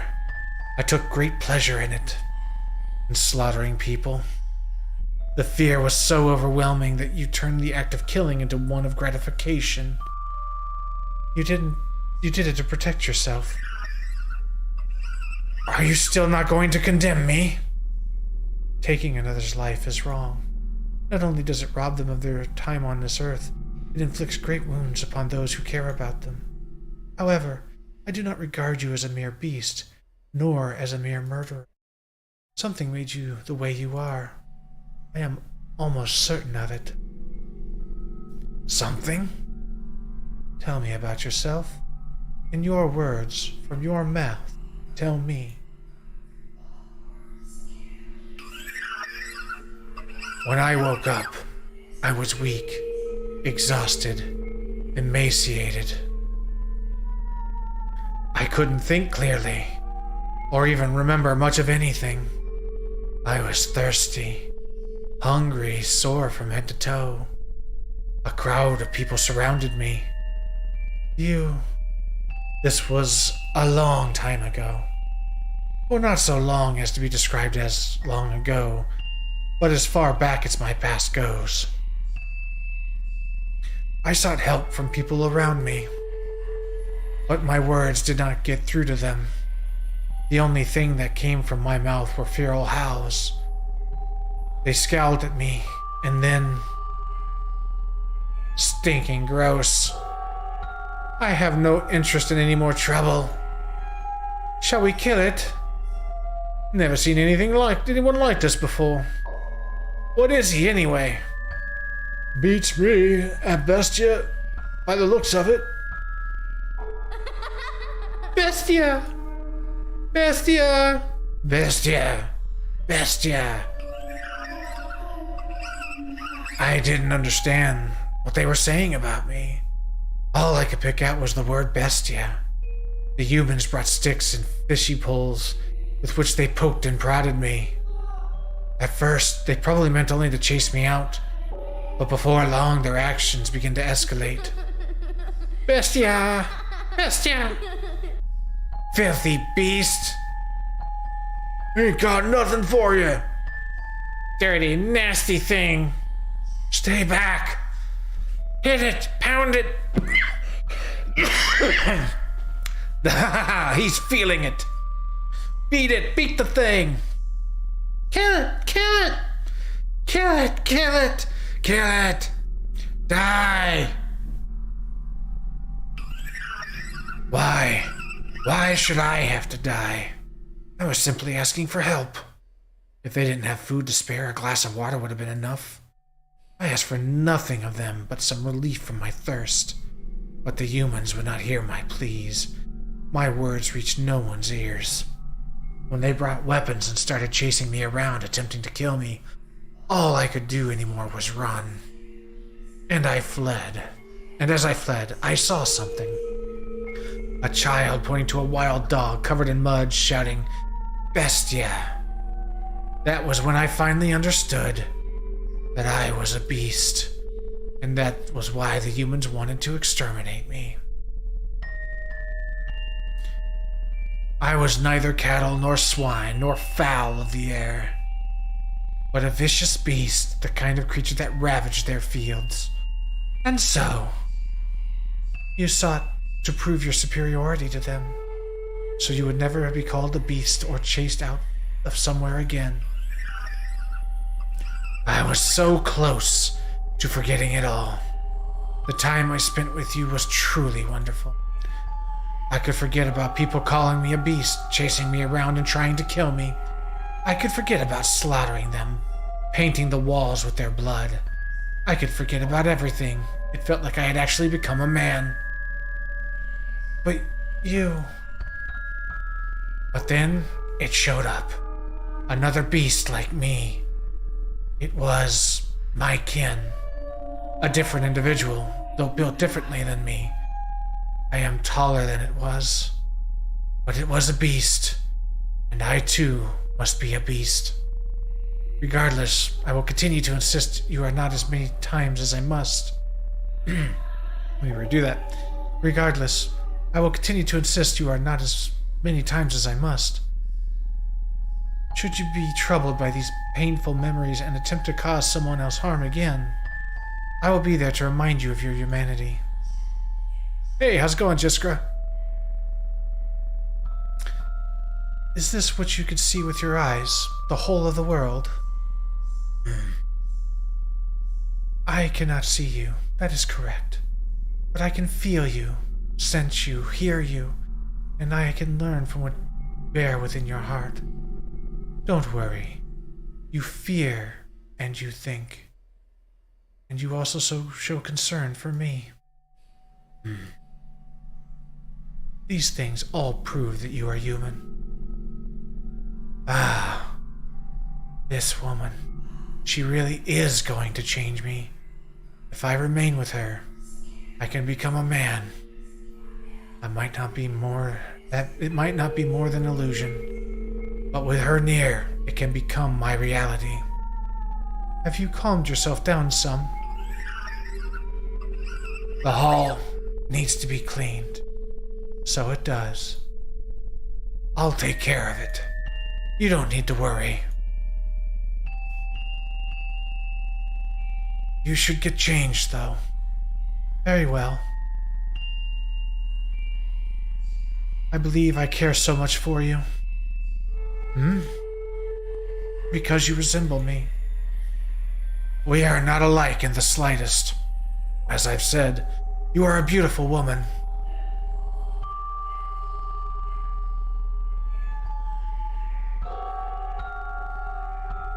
Yeah, this whole story so far seems to be just one big depressing road.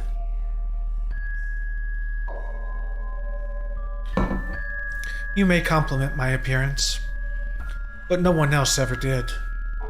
I've been labeled a witch because of the colors of my eyes and hair. My eyes, they're red. A beautiful shade of red indeed. A magnificent color, like blood.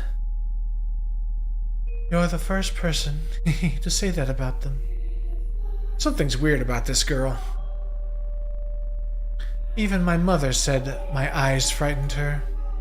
Because people called me a witch, I rarely afforded the opportunity to interact with others, so I grew up mostly alone. As the people outside the mansion called you a beast, so too do the people outside the walls call me a witch. See, we are alike. Do I look like a witch to you? No, you are a beautiful woman, compassionate, human woman. And you are a human man, even if you don't believe it yourself. Yet again, Bestia found himself feeling grateful to the white-haired girl's blindness. Or, while he had just managed to put on a smile, tears were also rolling down his cheeks. Joy, bitterness, sorrow, A maelstrom of emotions flowed unbounded from within. But he cried in silence.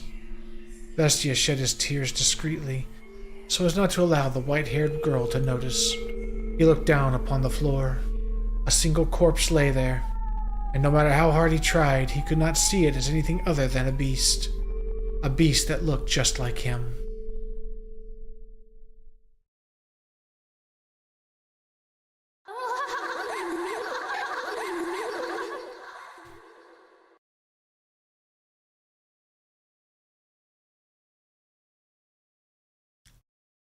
He came from a faraway land, across many seas.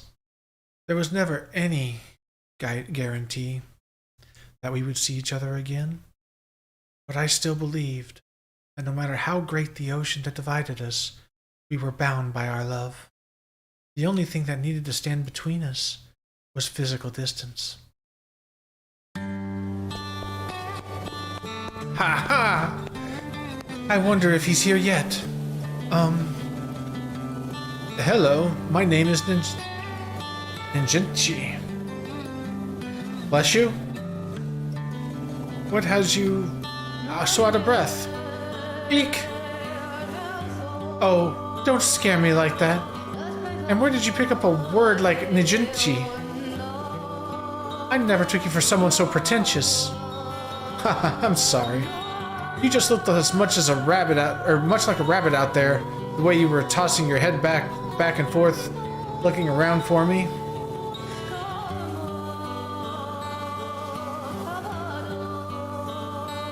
Why indeed, Heimdall? Why indeed?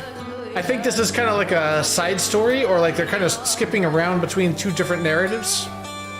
So I guess that these, and I don't know if you were here for the part of the story, but this merchant is a victim of the beast that we are following in the other story. So I imagine that this story is somehow linked to what's going to happen to Pauline searching for her lost love that died.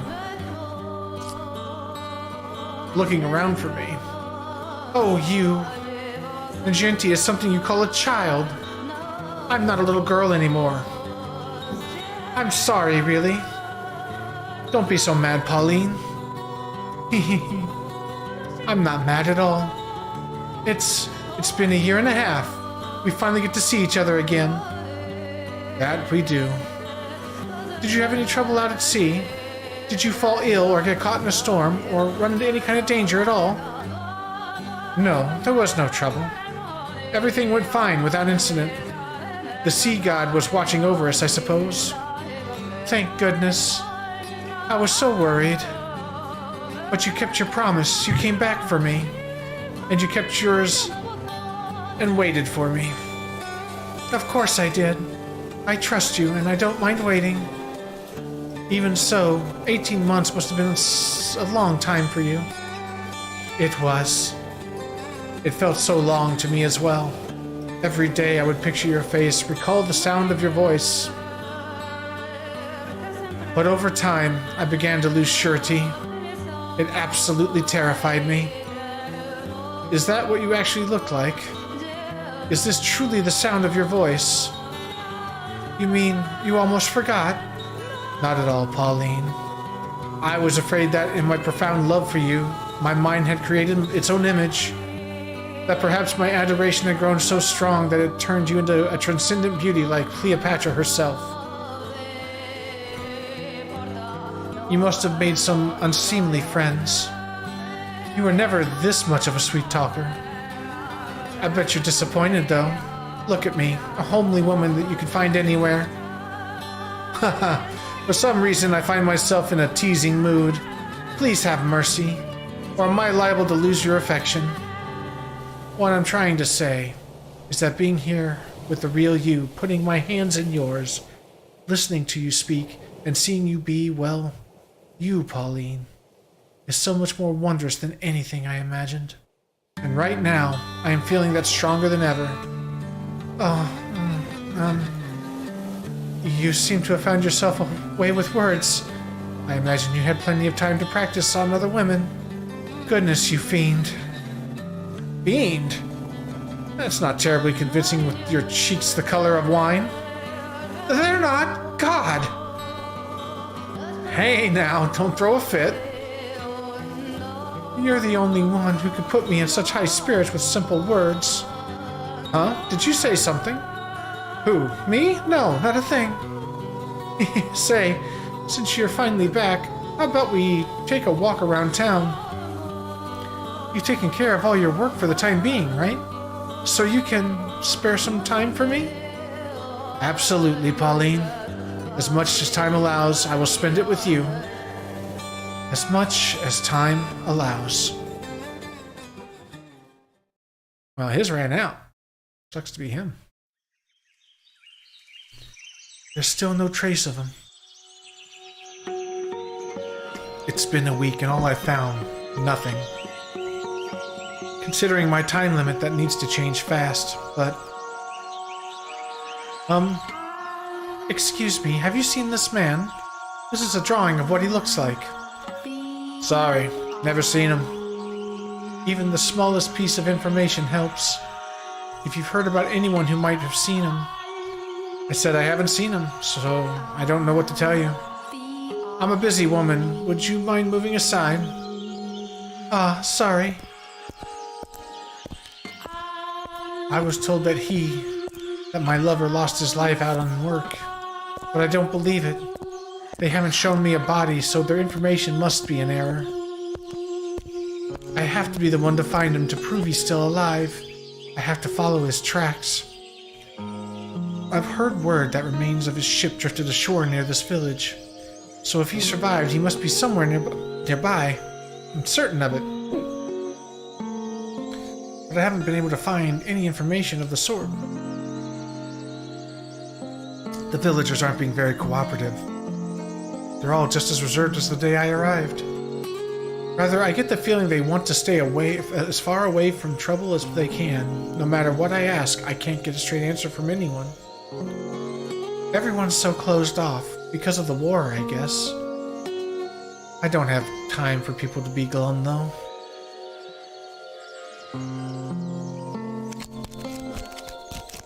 Ah, it's that boy. He's at the shore again. Always alone. God have mercy. You again? What are you doing here? And always so callous. I came to get sentimental and watch the sunset. So original. What does it matter if I visit the seashore? The ocean doesn't belong to anyone. If I'm such a bother, then you're free to leave like last time. You sure are cheeky for an outsider. I know the rest of the village isn't being all that cooperative. Nope. That's what this place is like now. Closed off. It's not kind to outsiders. You really going to be able to keep up the search with the entire town stonewalling you? Yes, I will. I won't give up for any reason. I have to find him, to bring him home with me. Lady, My name isn't Lady, it's Pauline. Pauline. Lady is Pauline. Pauline, is the person you're looking for still alive? He is. He has to be. Is that so? Well, have fun with that. I doubt you're going to get any help, though.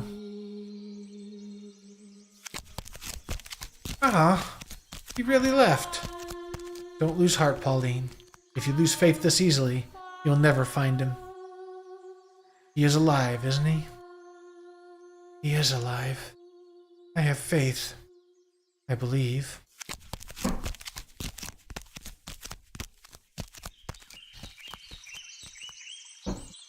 Oh, I thought you left. Take it. You're ruining the scenery pacing around the beach. Is this an orange? They grow pretty large here, huh? Yeah, the oranges around these parts are pretty good. People used to come here and just to buy them, in fact. And you want to get one just for me? I just want to get rid of you. Once you're finished with that, get lost, alright? Thanks, I appreciate it. You're not so bad after all. Like I said, this isn't me being nice or anything. Oh, there you go again. Yeah, I got you all figured out, little man. You're actually a very sweet boy. And you're really going to try to cheer me up, weren't you? Javi? What? My name. It's not little man. It's Javi. Alright then. Javier it is. No, not Javier. Just Javi. I don't see what the big deal is, but okay. Say, Javi, I really think we should be friends. What? Come on, let's be friends. Don't say you don't need any. You cannot make me friend number 1. Oh, you can make me friend number 1. I can read, promise. We'll have lots of fun. You just want to use me in your search because you can't get the villagers to talk to you on your own. No, I mean it, really. You're wasting your time. I'm just as much trouble for them as you. Using me isn't going to get you anywhere. Trouble? What do you mean by that, Javi? Nothing you need to know, lady. Bye, and stay away from the shore. Oh, hold on a second. What? Pauline. What? My name isn't Lady, it's Pauline. Listen to me, Javi. I have no intention whatsoever of using you. I enjoy talking to you, and I think it'd be fun if I could do it more. This is why I want to be friends. I can find you here at the beach, right? I'll be back, Javi. You won't change my mind. I will make you my friend, Javi. What the hell, lady? Did you hear a word I said? I don't need any damn friends, and stay away from the beach. Nope, you will be my friend. Ain't happening. He's a very nice kid, I see. Wait, Javi. See you again. I'm not kidding. I will come back.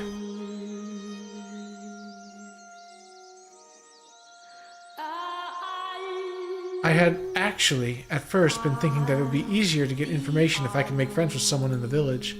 But that orange Javi gave me when I was sad and lonely and hurting was so amazingly fresh and delicious.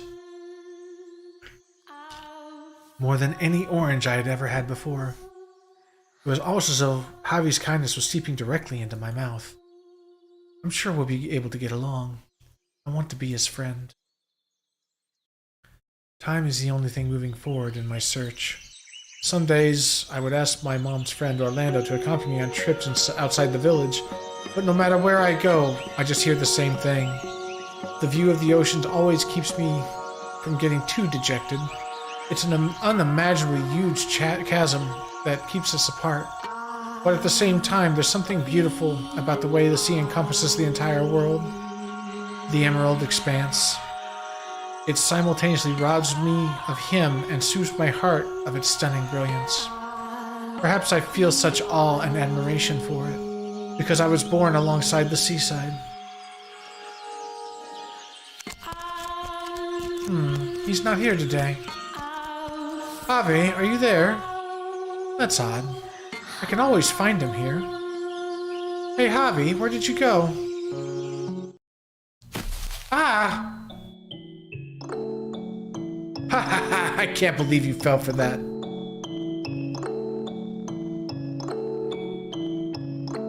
A pitfall? That's not very nice, Javi.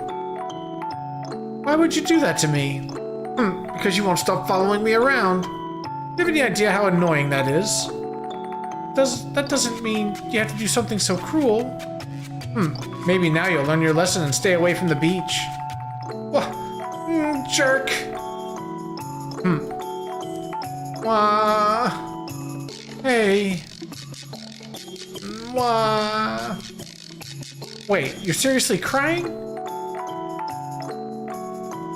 Hey, don't cry. Just kidding. I'm not crying.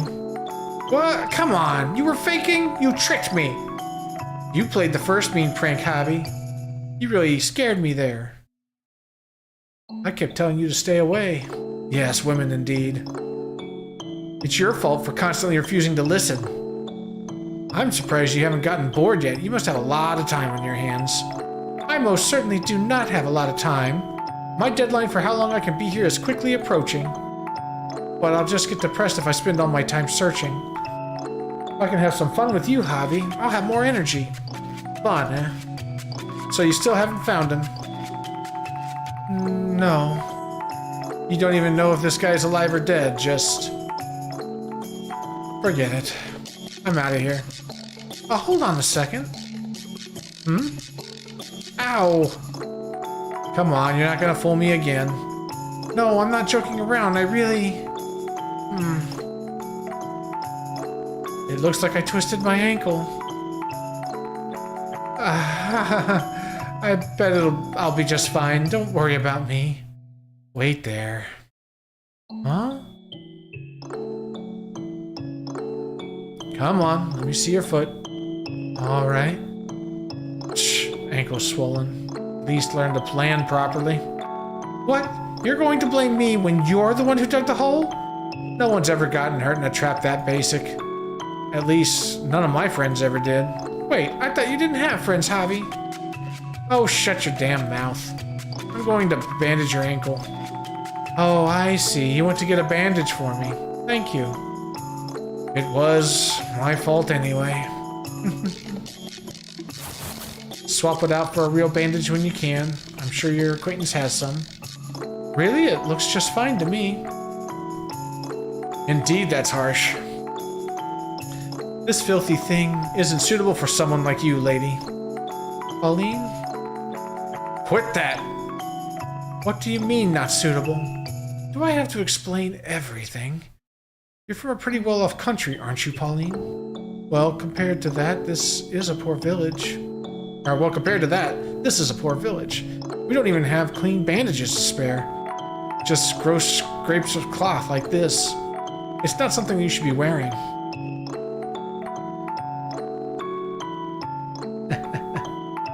It's not something you should be wearing. You think so? But you gave it to me, Javi. I won't be changing it anytime soon. Tell me, Javi, do you not like this village? The only thing this place is going for it is the ocean. The ocean? It's the one thing that doesn't change, no matter what. It's always beautiful. I see. You like the ocean too, Javi. I just don't have anything else to like. Oh, there you go again. Oh, I've got an idea. Javi. What now? A rowboat. I want to take a ride in a rowboat. Would anyone get mad if we borrowed the one tied up over there for a little bit? I doubt anyone would care if it's just for a little... Can you row, though, lady? You'll do the rowing, Javi. Huh? Why me? What's the big deal? The water is mostly calm today. I think a little walk on the sea would be lovely. Can you call that a walk? Sure you can. Come on, let's go. Give me a hand, Javi. God, you are a cheeky outsider. Javi's really putting her to the test.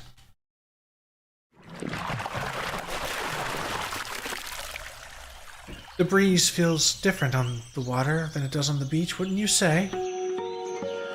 You think so? All the same to me. No, it's definitely different.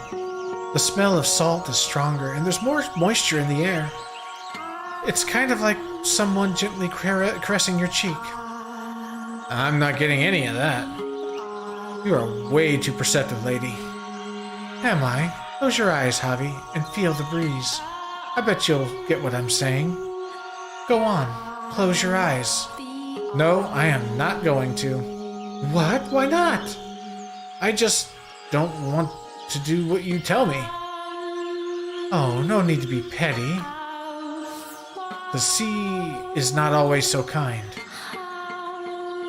The hand that's gently caressing your cheek can in the blink of an eye become a wrinkled hand of a witch that destroys everything it touches. The ocean is a scary thing. It's nothing we humans have any chance of standing up against. You're right. And I know it's very, very well. The man I'm searching for was in a shipwreck. I was told it killed him, but I refused to believe he would just leave me behind like that. Sometimes on a whim, the wrinkly old witch might have mercy. I'm not so sure about that. I trust in the sea's gentleness. I don't think it's all scary. This soft breeze, these calm waves. They saved him, I'm sure of it. He loved the ocean too, you know. He was always looking far into the distance out across the water. His head held high, a stern, unwavering look in his eyes. I'm assuming he's your lover? Yes. He's very dear to me, and I love him deeply. Oh, I see. He was really fond of the sea by my hometown. You live in a decent town, huh? Yeah, it's wonderful. It's so peaceful and everyone's so nice. There's not a single bad person living there. Oh, I know, Javi. You should come visit my hometown sometime. Visit your home? Yeah, the ocean there is really pretty too. The colors are just a little deeper than they are here. It's like so many jewels sparkling in the light. I'm sure you'll love it, Javi. I'd love for you to come and visit. We could go see all sorts of things. There's a shop that sells great ham sandwiches. I don't have money for a trip. Maybe not now, but you could in the future. Or, if you're interested at all, I could ask Orlando to bring you back with us, Javi. If you don't want to stay here, that is. Along with the guy you're looking for. Yep, I'm sure he'd be happy to have you along. Give it some thought. You would enjoy it, I'm sure. You sound like a child. Huh? Nothing. I doubt I could even get permission to leave. Permission? Oh, right. Are your parents pretty strict, Javi? No.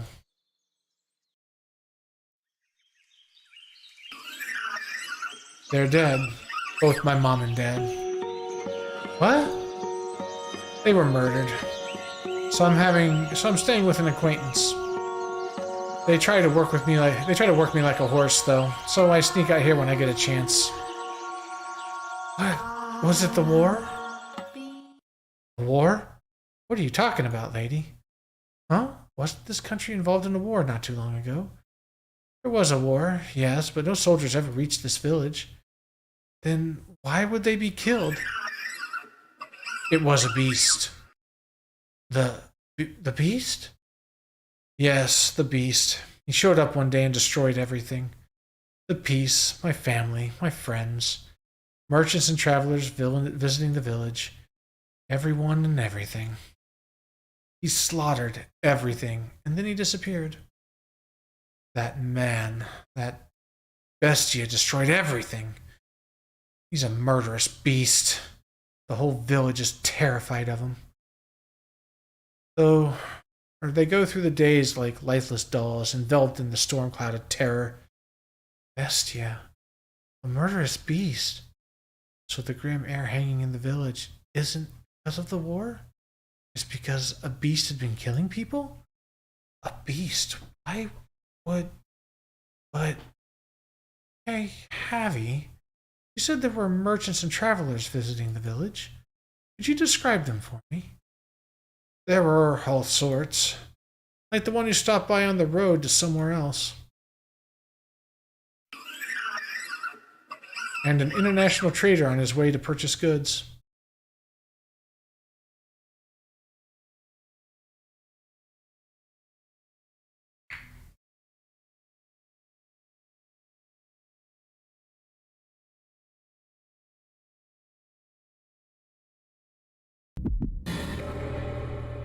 Water. Water. Water. Water. Water. I just need some water. Just some water.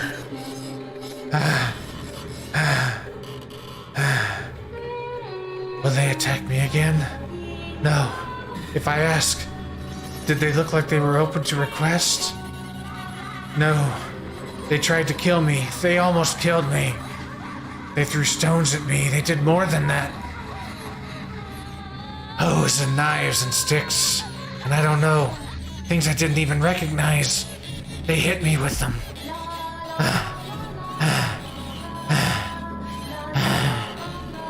They tried to kill me. They looked like they were going to kill me. I almost died. I'm on the verge of death even now. My throat is sore. It hurts. No, I don't even feel pain anymore. It burns. Does it burn? I don't know. I don't know. I don't know. I don't know. I don't know anything.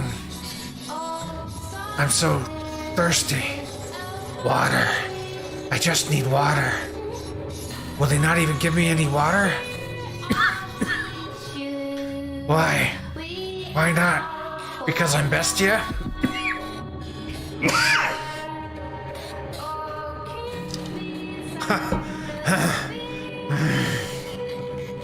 Because I'm a beast? Because I don't need to live? Because I don't deserve to live? Are beasts meant to die? Am I meant to die? I'm thirsty. Oh, yeah, it's gonna be great. My stomach is probably empty too. I don't know anymore, but I'm hungry, so very hungry. I can't take it. I can't take it, I can't take it, I can't take it.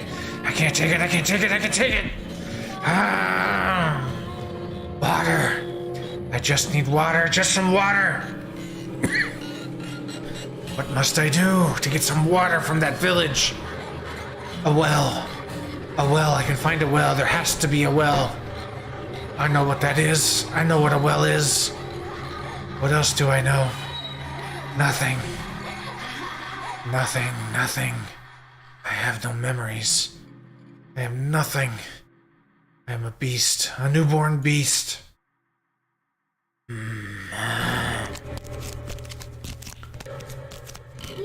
What is this? It's buried?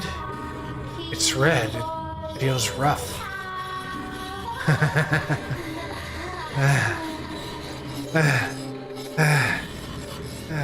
There's something I know this. This is mine. It must be, it's mine. I know this, it's mine. I know how to use it, how to touch it, how to hold it. I know what this is. I know what to do with it, what it's for. I know that with this, I can fight on equal footing with them. A beast. Beast. I'm a beast. Beast are meant to be ridiculed, to be hated, to be resented, to die. But I want to live, which means I have only one option. Only one way. Only one. With this, I must overthrow those who tormented me. I could do that. Water and food, I can get that. I can get anything.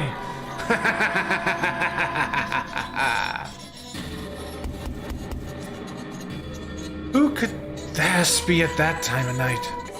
Who's there? You shouldn't answer it. It's probably a beggar or something.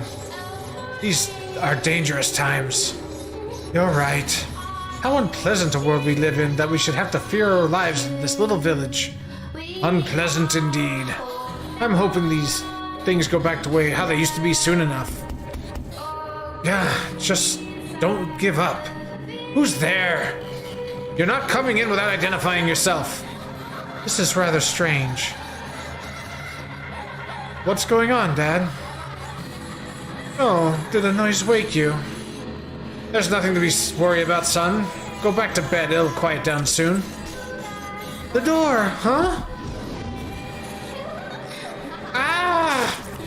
Ah! What's... Mom! Ah! Harry! Look away! Why is this beast here? Run! You hear me? Get out the back door and let everyone know. Shout as loud as you... Ah! What is this? What's going on? Why, there's blood. Oh, it can't be. What the... How did this... Why? Nope, didn't want to do that. Mom! Dad!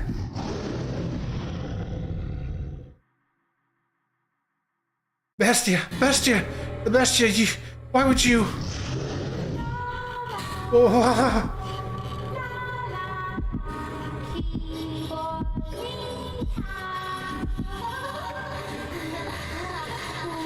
Kind of weird to have the little girl sing in the background with the heartbeats. Just saying.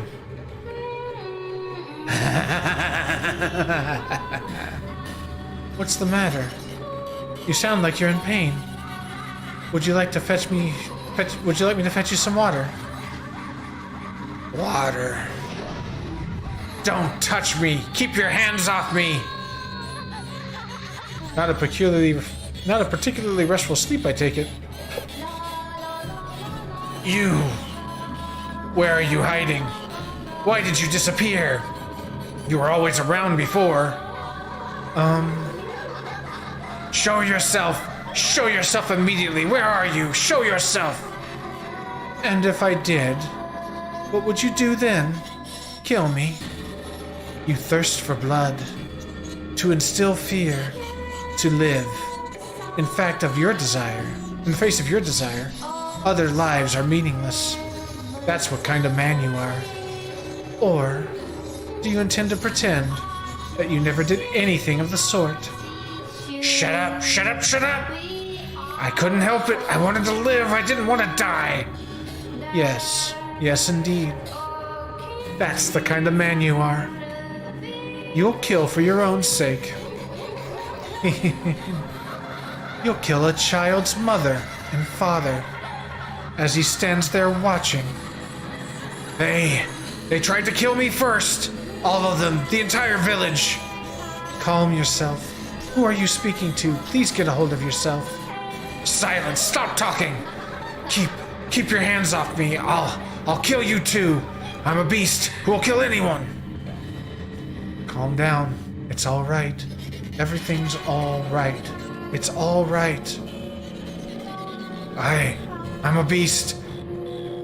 Beast kill, and so I kill. Breathe. Slower.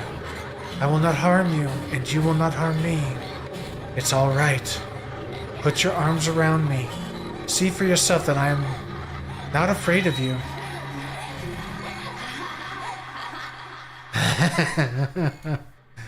This is brilliant. What are you clinging onto this woman for? Is that your only way you can maintain your grip on yourself? It would be so much easier if you simply accepted the fact that you're a beast. You've always been one, haven't you? Can a beast cultivate love like a human? Weep in sorrow like a human? No, they cannot. It is utterly ridiculous. Shut up, shut up, shut up! It's all right. I'm here. I'm right here. Can I trust you? Of course. This little facade will be over soon enough. It will end at that woman's hands, because that's what she's here for, to crush your soul into tiny pieces.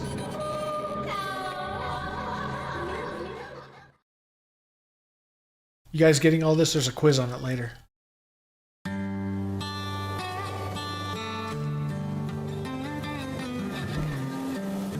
We met 3 years ago.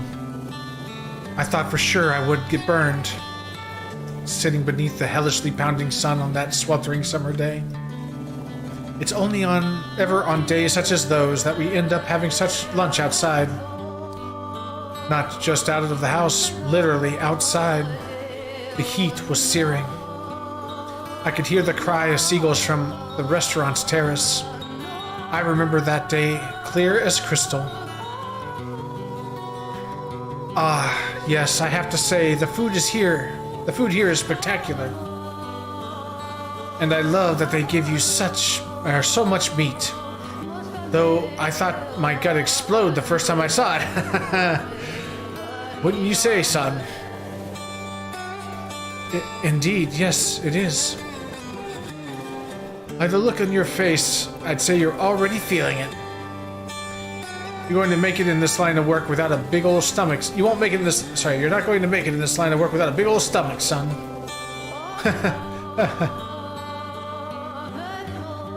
I'm a huge fan of this country's food. One taste and you'll never forget. I'd like to bring the entire cuisine back to me if I could. This is the first time we've seen you in how long? And you're talking about food? The first thing you asked when you arrived was, is the restaurant by the seaside still open, for goodness sake? Is your heart made out of stone? What would you prefer we discuss the mundane? Why don't we talk about market developments in our spices inventory? That's not what I meant. It's hot. My parents' relationship is on thin ice, but the air feels like it's on fire. It's much too hot. My dad loves the seaside restaurant. It actually specializes in fish, but he always asks for meat. Though always isn't very often. He's out of the country most of the time, so we rarely eat together as a family. For that reason, I can usually put up with a little heat for a family gathering.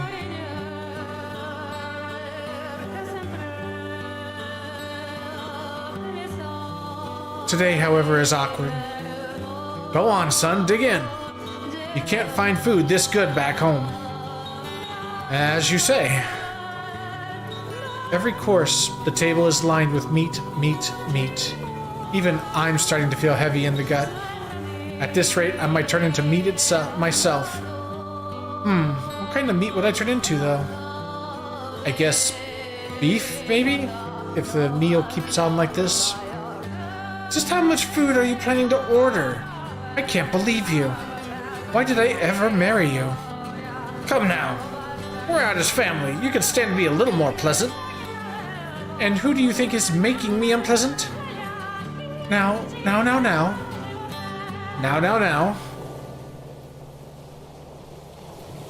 From time to time, our eyes meet.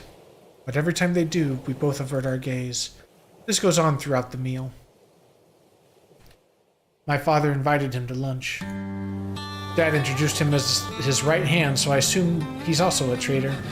His eyes are somewhat narrow, his posture perfectly upright. He looks very no-nonsense and not especially affable. Frankly, he kind of scares me. Hey, Dad, are we going anywhere after lunch? I figured since we're all together, maybe we could take a walk or visit someplace out of town? Yes. Actually, I got a letter to write after this. A letter to one of the bigwigs back home. So I'm planning to head straight back to the trading post. Oh, okay. Can't say I'm especially surprised. What do you want me to do? It's work. It has to be done. If I could get an audience with him in person, maybe this wouldn't be necessary, but that's not possible. So I have no choice but to write a long, long letter. Ah, yes, Pauline. If you're going on a walk, bring him along. I'm sure he's tired of putting up with me day in and day out. What? Oh no, Hold on now. Could you please leave Pauline out of this? She has things she needs to do. What's the big deal? You want to know about an area? I asked someone who lives here. Who lives there? That's the best way to learn. Besides, you'll stick out like a sore thumb wandering around on your own, son. But I couldn't. You don't mind, do you, Pauline? Not at all. God, you are the most inconsiderate man. Mom says, then leans in and whispers to me, listen to me. Do not let your guard down around a foreign man. My father, as a matter of fact, is a foreigner. And the man he brought to lunch is from the same country.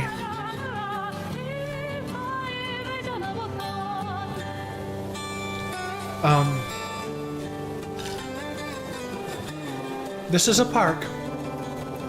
Indeed it is. It is a park. My assignment to show this man around town, to be honest, going quite horribly. This is a park. No, just no. Couldn't you come up with anything better, Pauline? But I don't know anything about the history of this park. In fact, I don't know much of anything about this town's history. I just sort of walk around every day, not really paying much in mind. Wouldn't someone with more knowledgeable make a better guide? I can't do it. Don't ask this of me. Also, he doesn't talk very much, and he's got this perpetually stern look on his face. He really does scare me. Don't worry, Mom. Your daughter won't mistakenly fall for a foreigner. At any rate, regardless of how I feel, I'm still technically his guide. I've got to try a little harder, though I know it won't be easy. And then, there's a fountain. There is indeed a fountain. There's a fountain. Again, no, seriously, Pauline! He has eyes! I'm sorry, I'm not much of a guide. Maybe my dad could show you around instead. No, don't worry about it. I think you're doing just fine. In fact, I'm sorry you got roped into this. I doubt you very much enjoy having to walk around town beside, someone like me. What? No, that's not it at all. Oh, is that so? I'm glad to hear it. Here's an idea. Rather than guide me, how about this? Why don't you show me what you usually do, the places you normally go? Do you really want to see that? I prefer to see the town through the eyes of a resident. To see it for what it is instead of what makes good sightseeing. Right then. I often get ham sandwiches from the shops near here. Having lunch on the wall by the fountain is the most wonderful thing. Look over there. See the butcher shop and the bakery next to it. I buy bread from the bakery, bring it to the butcher, get a few slices of ham, and put it on the bread. It's absolutely to die for. But you just had a huge lunch. I'm not getting one right now. Also, please don't think I'm as carnivorous as my dad. Sorry, I didn't mean to imply such a thing. Jeez. Wait, hold on. Did he just smile? He did. It was a small one, but he did. He can actually smile. Being human, that should be obvious, but it's kind of strange seeing him do it. Maybe, just maybe, we'll be able to get along, even just a little bit. Do you mind if I ask you a question? Sure, go ahead. Could you tell me about your home country? I've asked Dad, but he won't tell me very much. Come on, how about it? I'm really curious. He probably doesn't know very much himself. What? About his own homeland? Some don't. What do you? How about that fountain? I'd like to get a closer look at it. At the spot you say you like to sit? Oh, okay. What was that just now? Did he just dodge my question? Yes, Pauline, he did. That's exactly what he did. Is there something there he doesn't want to get into? From this angle, it looks like the fountain's sitting atop the ocean. Yeah, it does. It does. If you want, we can go to the beach. It's a straight walk from here. No, I like this view. The sea is a pretty color here. You can clearly see the white of the fountain upon it. The sea's a different color than the fountain? It is. In fact, the sea is often changing colors itself. But out on the water, it can be easy to overlook. It can be the color of emeralds, or deep blue like sapphire, or almost black like obsidian. The sea has a face, and with it, many expressions. Huh. I'd like to see that. Maybe I'll ask Dad and get him to take me out on his ship. You have quite the adventurous spirit. Not many women say they want to ride a ship. You think? I want to go everywhere I haven't been before. I want to see for myself that the world extends beyond this town. Ah, that is a fine ambition. Hopefully, the time will come when anyone can have access to a ship with relative ease. He actually smiles quite a bit, I guess. And we seem to be talking pretty comfortably, too. He's a lot more friendly than he looks. He appears almost noble, The way he looks out at the sea, his gaze steadfast and unwavering. Oh dear, that was close. He almost deceived me. He's a foreign man, and I simply his guide. You mustn't think you've grown close to him just because you were able to hold a brief conversation. By the way... Pardon me, yes? That outfit you're wearing... What, this? Oh yes, it's absolutely splendid. My dad bought it for me back, or brought it back for me. It's of a particular design with unusual accessories. The moment I saw it, I said, "Oh my." Oh my, I said. It's so pretty, I want to show it off to everyone. Dress is awfully familiar. I see. Oh, it's just so magnificent. He actually has a decent eye for clothing. I guess he has more than that head. I'm sorry. He actually has a decent eye for clothing. I guess he has more in that head of his than me. Actually, I brought back that outfit. Huh? When I heard I was going to meet the boss's daughter, I thought it would be best if I brought some kind of gift. So I had a tailor initiate the style of my homeland. I'm delighted it's to your liking. What? Hold on a second. Yes? So you're saying these clothes I'm fawning over were given to me by you, and you had them made for me? Indeed. And completely oblivious, here I am wearing them now? More precisely, you've been wearing them since lunch. Why didn't you say something before? This is humiliating. I want to bury my head in the sand. But I thought you liked them. I do indeed, but... Having never met you, I wasn't sure what colors you liked, but... I was relieved to see you wearing them. They look nice on you. He says with a smile.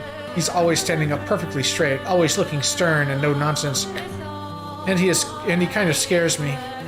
But he's a gentleman. I'm going to change. What? I'm going to go change. I'll be back in 5 seconds, so just wait here. 5 seconds is infeasible. Oh God, help me, Mom. I really, really need your help. Because my heart just skipped a beat. For a foreign man.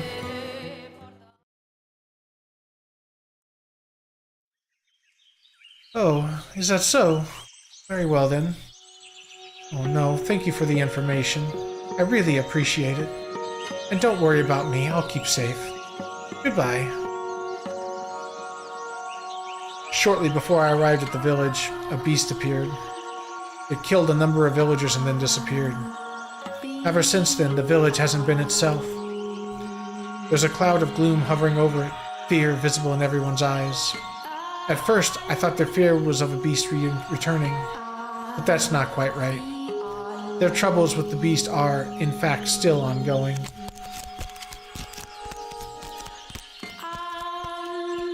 Ah, Javi. Hey. I hear you're asking around about the beast. Yeah. Talking about the beast is taboo. People are going to push you away even harder now. Though, I guess you are leaving in a few days? People going missing. Your beast problem is still going on, isn't it? Huh? After asking around, I'm beginning to piece things together.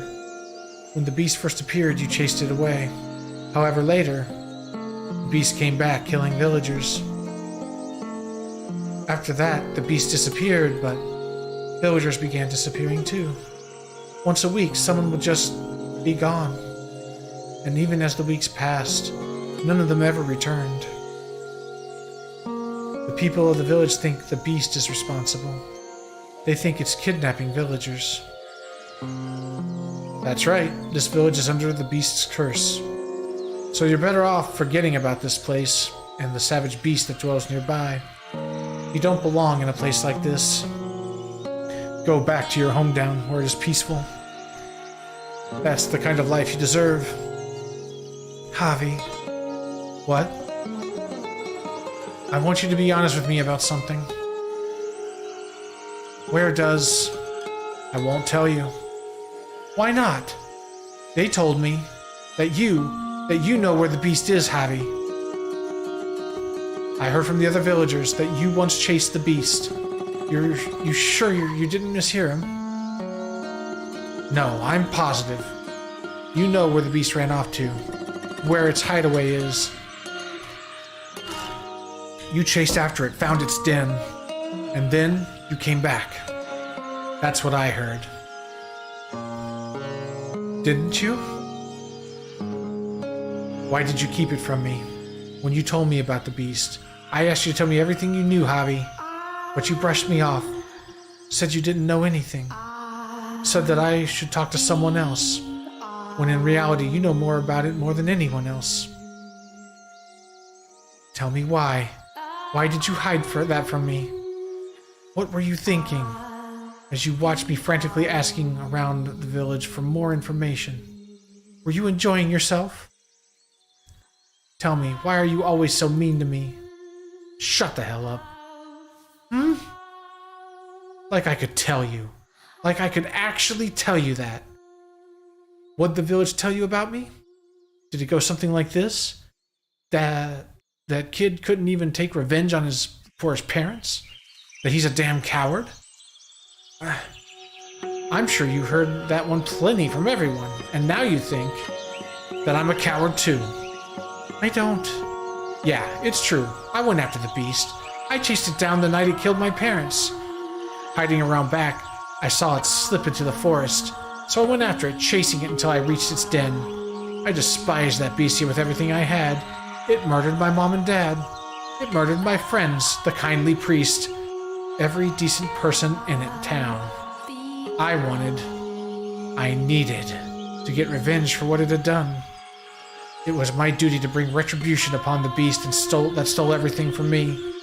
So I tried to confront the bestia, but I couldn't do it. Not only could I not stand up to it, as soon as it turned around and I saw its eyes, its bloodshot eyes and black irises, I couldn't move. Javi. Yeah, that's right. I'm a coward. I watched as it killed my parents, and even followed it home. But I couldn't do anything. Anything except run, flee, screaming in terror. That was all I could do. Javi, that doesn't make you a coward, if the beast really was that terrifying. But I was supposed to stand up to it. That's what the rest of the village would have wanted. For someone to eradicate the bestia. When I came back, having accomplished nothing, everyone was so harsh. You coward! What did you even go out there for? Constant ridicule. What right do they have to?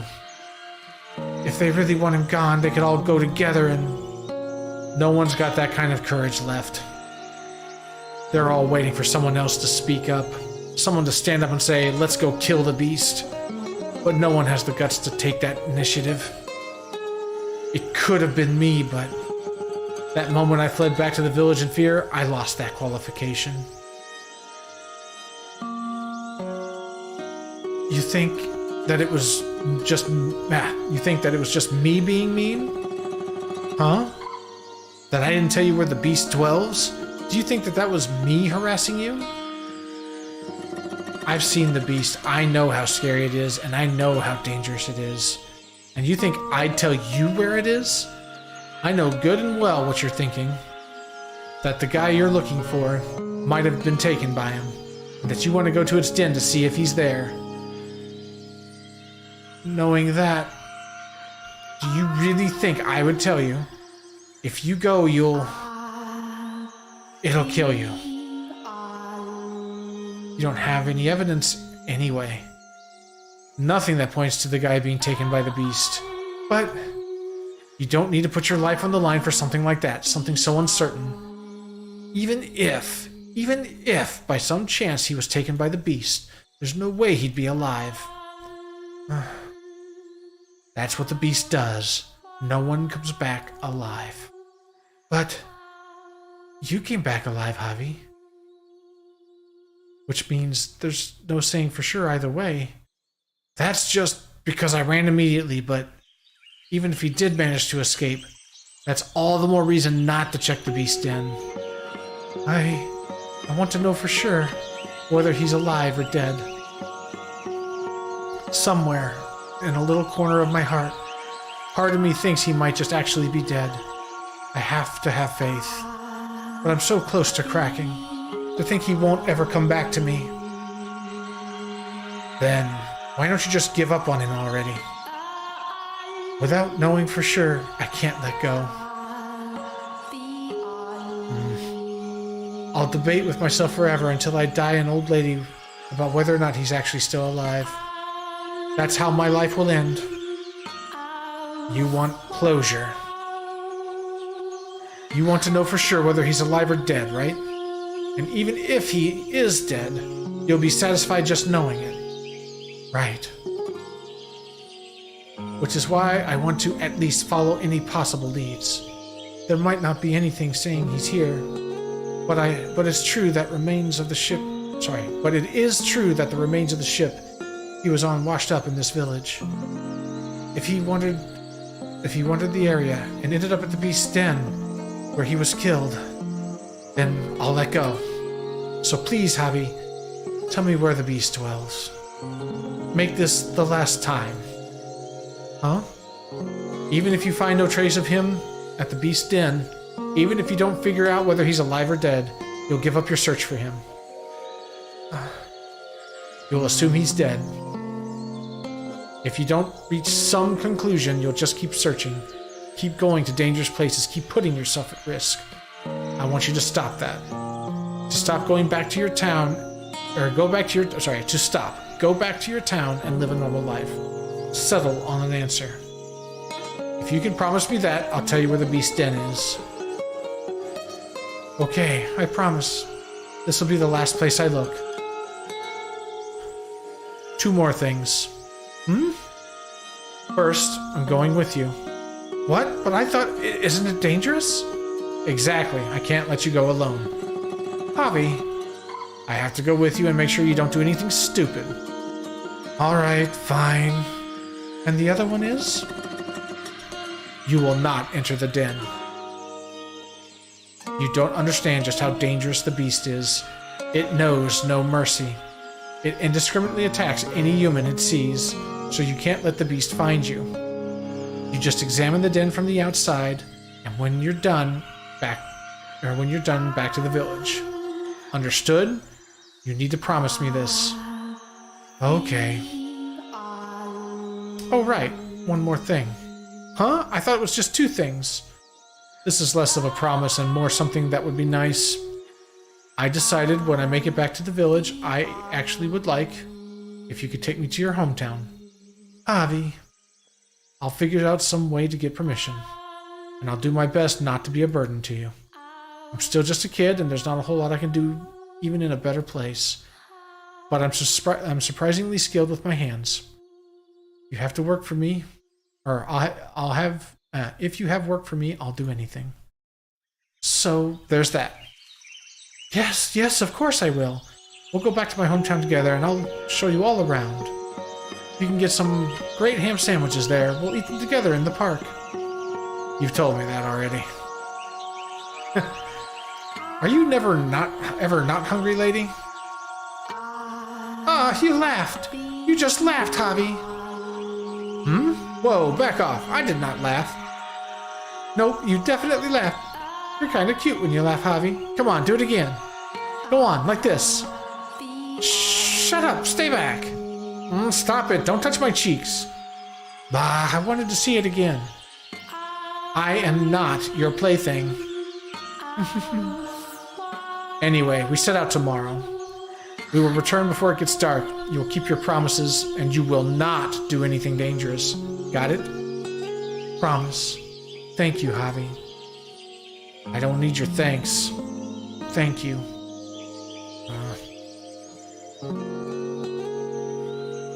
That thank you is not for him agreeing to tell me where the beast den is, but because I can see that Javi is trying to save me.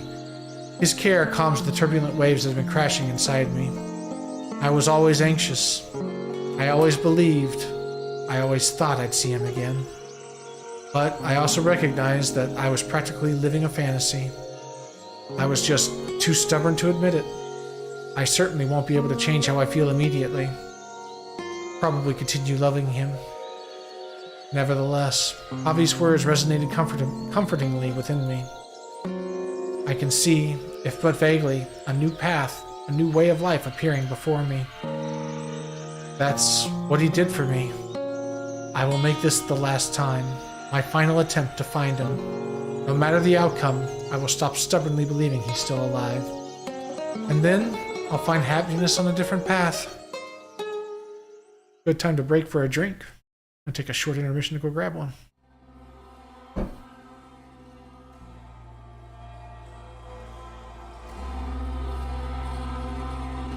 Back in 3 minutes.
Okay. Master.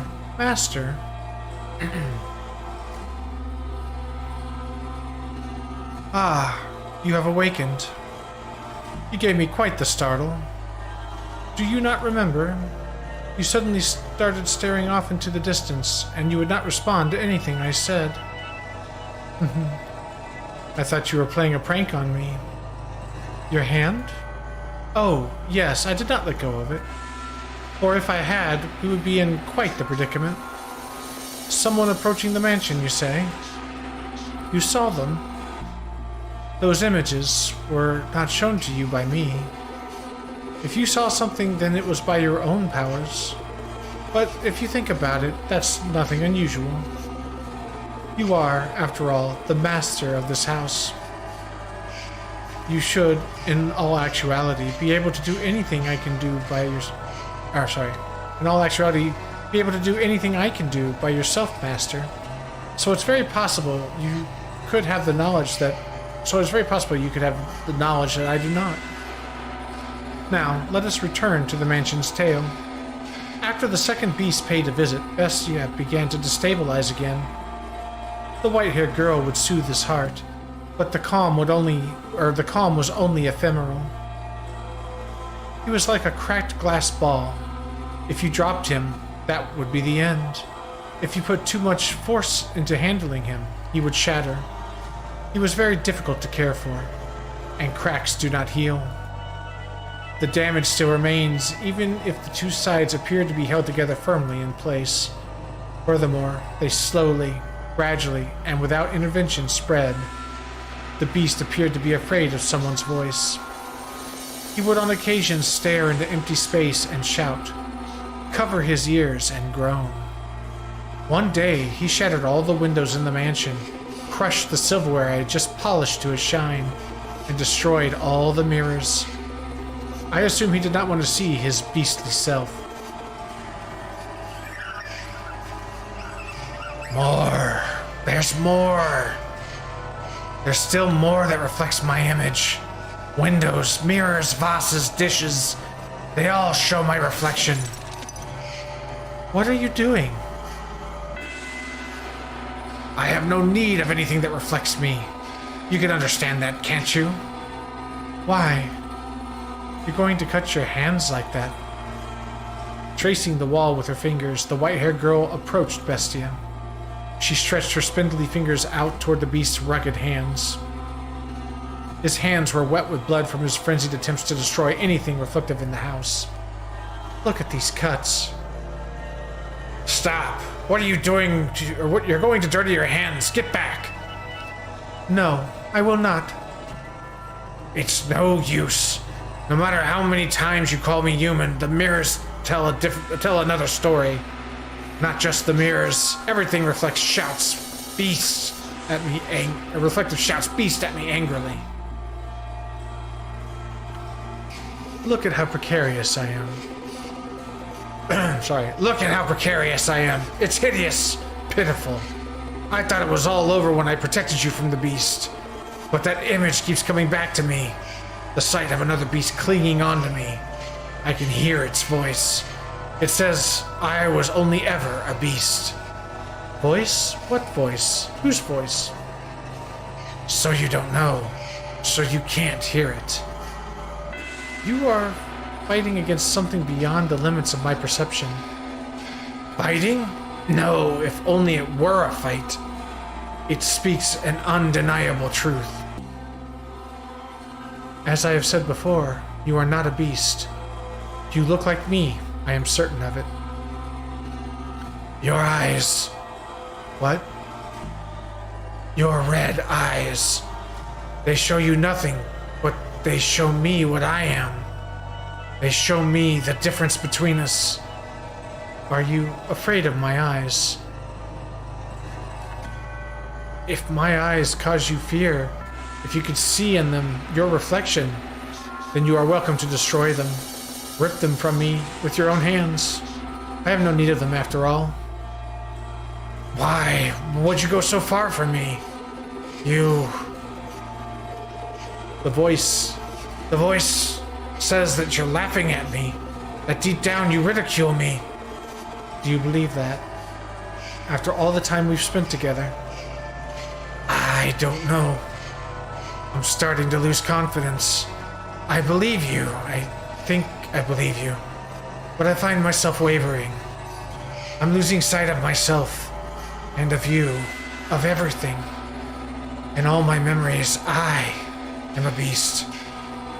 The voice says I am always this way, which I suppose means I am a beast. I can't be anything but. Do not trust the voice. Trust me instead. I do not want to make another mistake. To do something like run away because I am so weak-willed. I do not understand this woman. She's so pure-hearted, so beautiful, like hope personified. I want to understand, to believe her. I was sure I could do it, but I keep failing. Why? Am I losing grip on everything? Are words not enough to convince you? Are words not enough to convince you? What? Are words not enough to convince you that you are not a beast? Then see for yourself, feel for yourself, that there is but one difference between us. What are you doing? I assume our skin and our hair and our eyes are different colors, but those do not count as a difference. The only thing that differs between us is our sex. Hold on.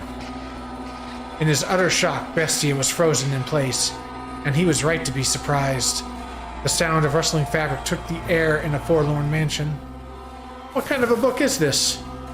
She had placed her hand on the sleeve of her garments and begun to disrobe. Before long, gaze upon me.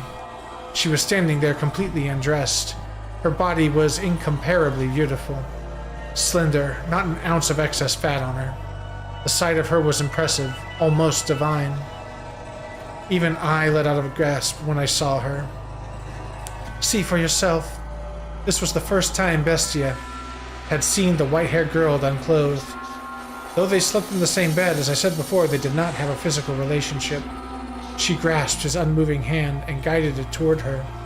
She moved his hand across her flesh, along the curve of her shoulder, down her arm, and pressed it against her chest firmly enough for him to feel her beating heart. Do you think this caused a stirring within him? Is there any man for whom the touch of a woman's skin would not? Especially one so beautiful as her? However, he was not aroused. Why do you think that was? Because a beast cannot lust after a human? I believe you know the answer. Are you crying? Could you smile for me? What? I want to see your smile. Like this? I'm not sure I'm doing a good job. No, you're doing fine. Your smile is so pretty. It calms me. It warms my heart. I think I know someone somewhere who has that smile.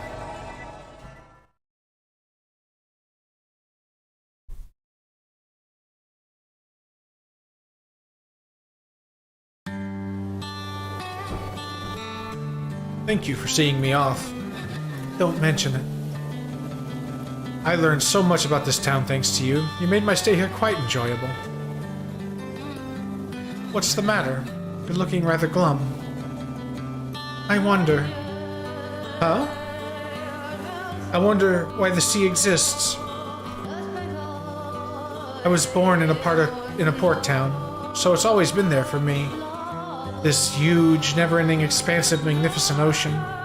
Far too big for a single measly little human like me to cross. It's so pretty. It is. I feel like I understand why you like the sea. But right now I can't help wondering why God created such an enormous sea. Why he didn't make the world smaller. I'm sorry, I'm talking nonsense. Not at all. I'll probably be back eventually. That's just part of the job. And will you have lunch at the seaside restaurant again? Quite likely. And I'll bet it'll be mostly meat too. Was your stomach able to handle it? I'll train up for it next time.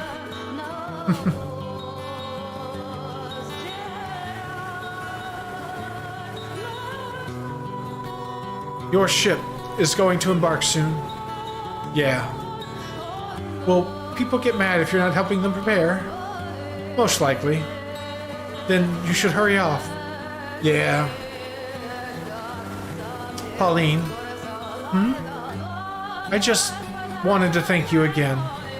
I appreciate you taking so much time to show me around.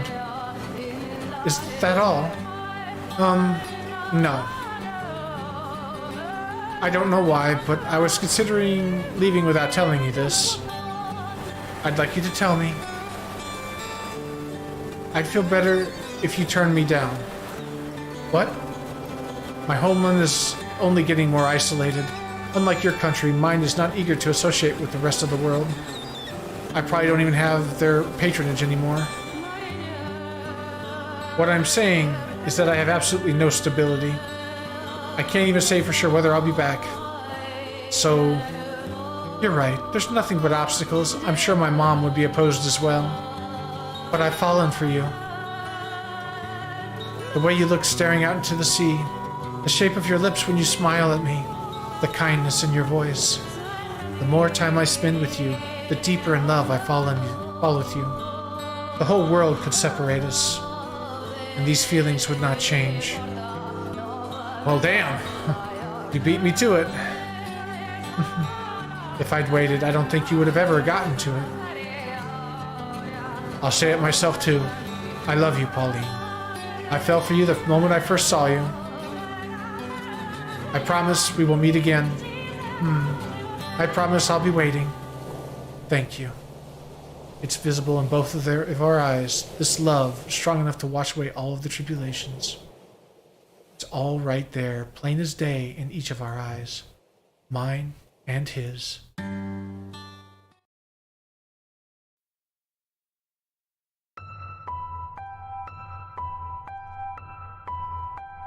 Did you hear something? Huh? It sounded like someone's voice. I didn't hear anything. Must have been your imagination. Oh.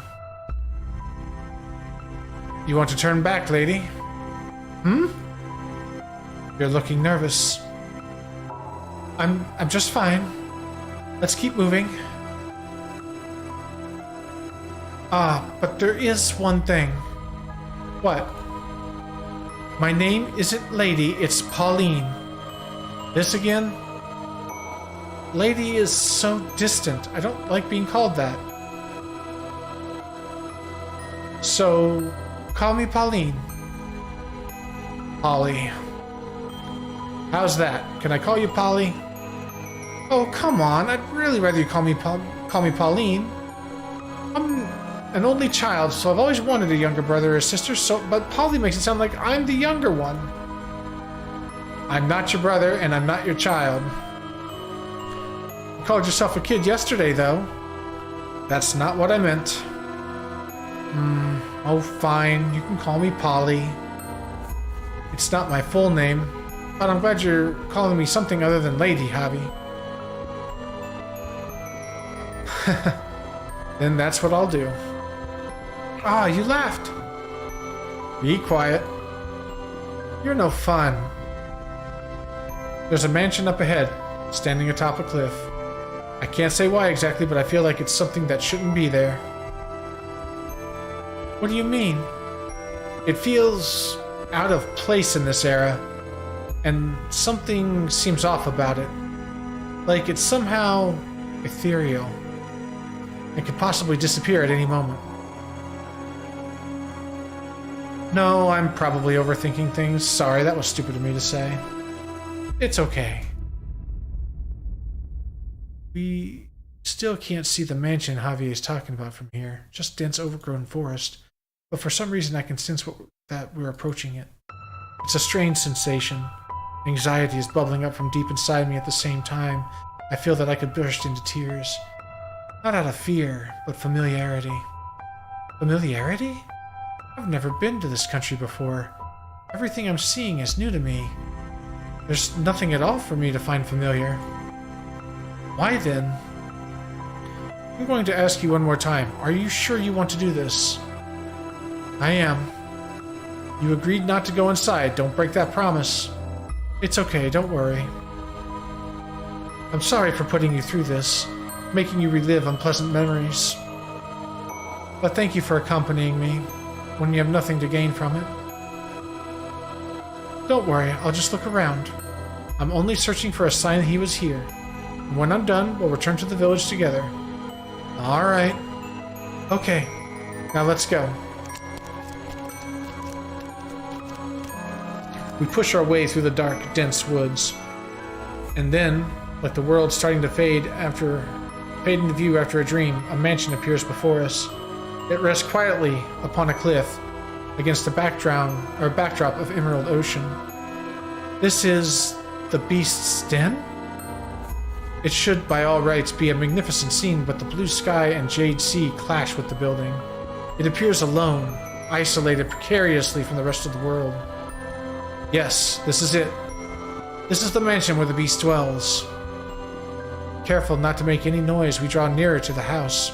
This inexplicable structure sitting in between the forest and the cliff. The fluttering I feel in my heart does not seem to be caused only by fear of the beast. The weeds and plants growing unchecked around the house are tall enough for Javi to hide in. I imagine that's how he approached the mansion the first time, lurking in the undergrowth. Say, have the people of this village thought about leaving this area? Moving somewhere else, away from the beast's den? Only those with enough savings can do that. Leave without money and you'll just die in a ditch somewhere. Everyone's made their lives here in the village. We have farmland, cattle, ships. It's not easy to let all that go. Not everyone can just hop a boat to another country like you, Polly. We're not wealthy. Sorry, I didn't mean to offend you. I know, I was being too harsh. You're just ignorant. So naive you believe the whole world is a perfect magical place.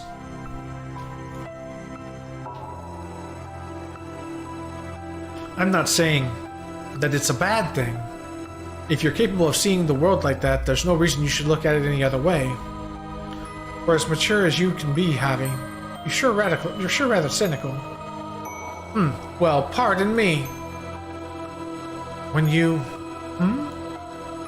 said you would take me to your town, that kind of made my day. There's nothing left for me in this village. You'll find plenty of new things, I'm sure.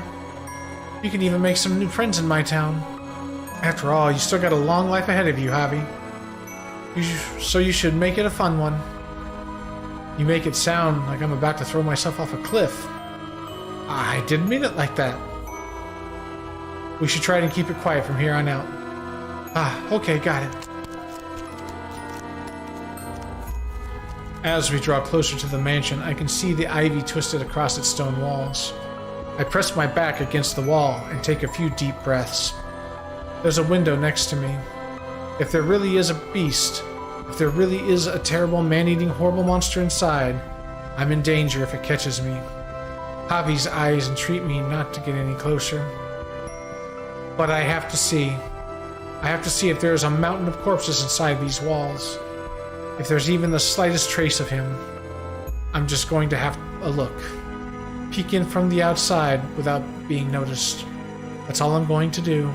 And when it's done, I'll go home. Through the window, I see a dimly illuminated hallway. Like the garden, the inside is desolate. But there's still the sense that someone lives here. It's not completely abandoned. Polly. I see something moving inside the mansion. I hold my breath so whatever's in there does not sense my presence, does not sense my gaze. And then, what? A shadow whisks past. No. Polly? Hey, Polly! Open up! Please open the door! Stop it, you idiot! What do you think you're doing? Please, open the door! Polly, you promised me. Have you lost your mind? The only thing here is it's not a beast. Huh? It's not a beast. A beast isn't living in this mansion. You're wrong. It is. There's a beast in there, a bestia. Get away from the door, the beast. It's not a beast. Open the door. Open the... Ah, I knew it. I knew it. I was right. You're alive. You're alive. You're alive. I never stopped believing. I knew you wouldn't die. Would you? Yukimasa? I had faith you were still alive. I wanted to prove it, and I was right. I'm so glad I had faith. I'm so glad I didn't give up. I missed you so. All this time, I've never stopped thinking about you. I've never stopped imagining our reunion. Yukimasa, I'm so glad you're alive. Stop it, Polly! Get away from him! That's the beast!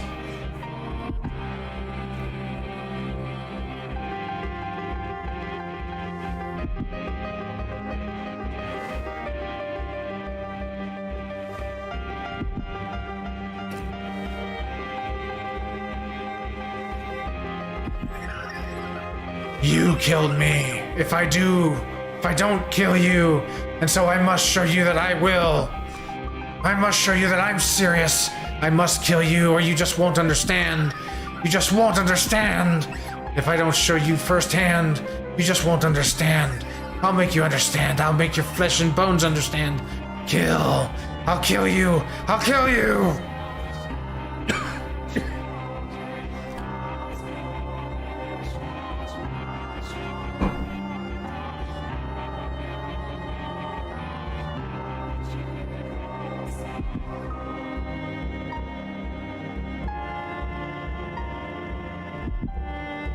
That's it. Cry for me. Beg for your life. Pray for my mercy. Weep and struggle and suffer and die. Look at this. No one can stand up to me. Humans have no chance against beasts.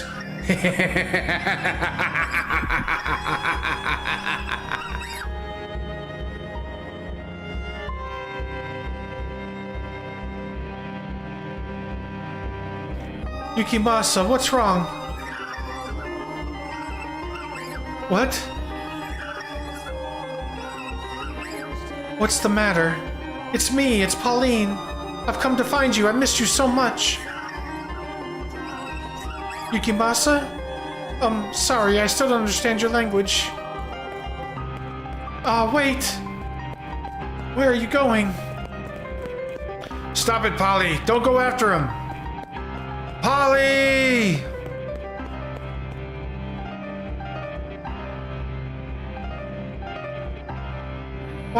Why are you running from me? Don't you recognize me? It's Pauline, your love. Why? Your katana. Why would you point that at me? You're scaring me. What's gotten into you? Hey, what's the matter? Yukimasa, do you know who I am?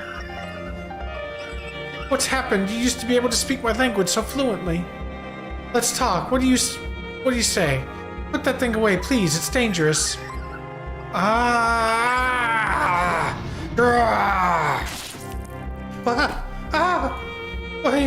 You cut me.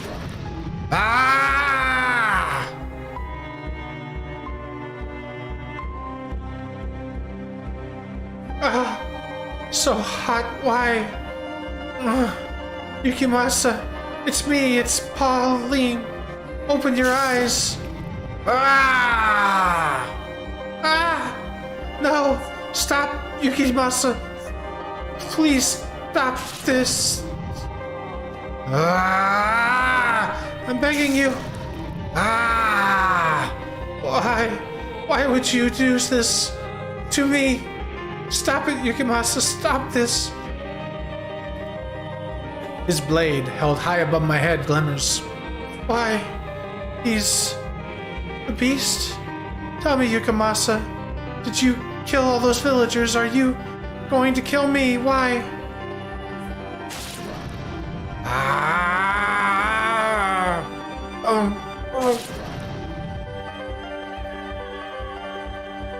Please.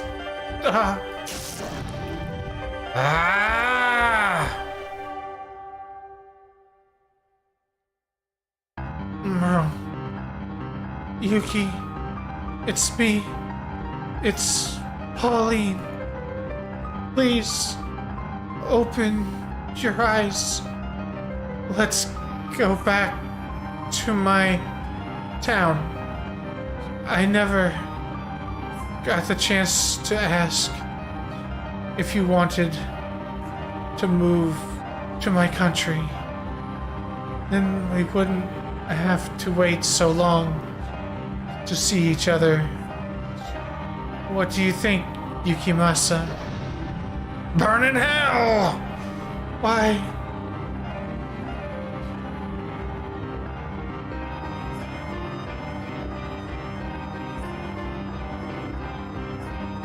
Tell me why.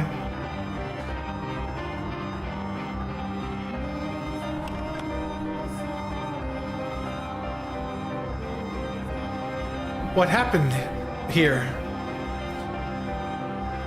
I'm grateful that you cannot see, because you would certainly think me a beast if you were able to see this.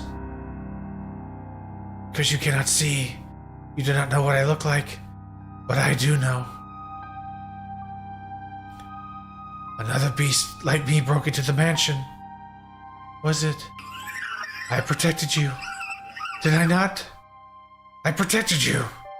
Say that I protected you. That I did this for you. Actually, a beast?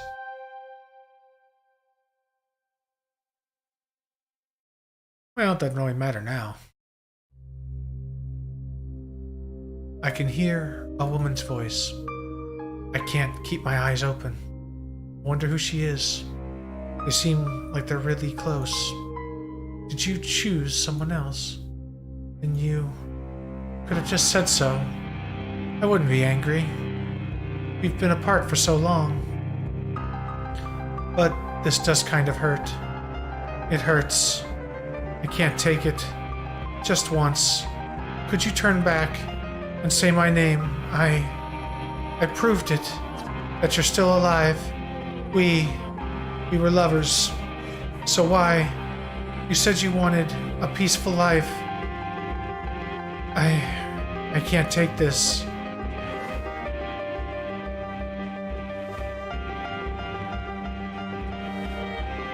It hurts so bad. Yuki Masa. I can't take this.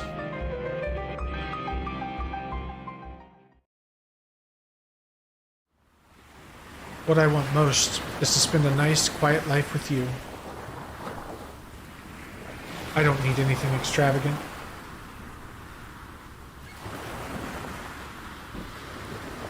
Just an ordinary life, slowly growing older, having 3, maybe 4 children.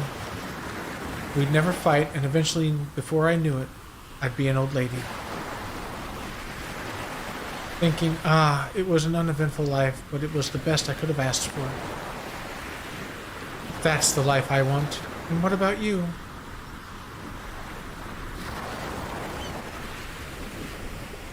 Yes, I too wish for a peaceful life with you.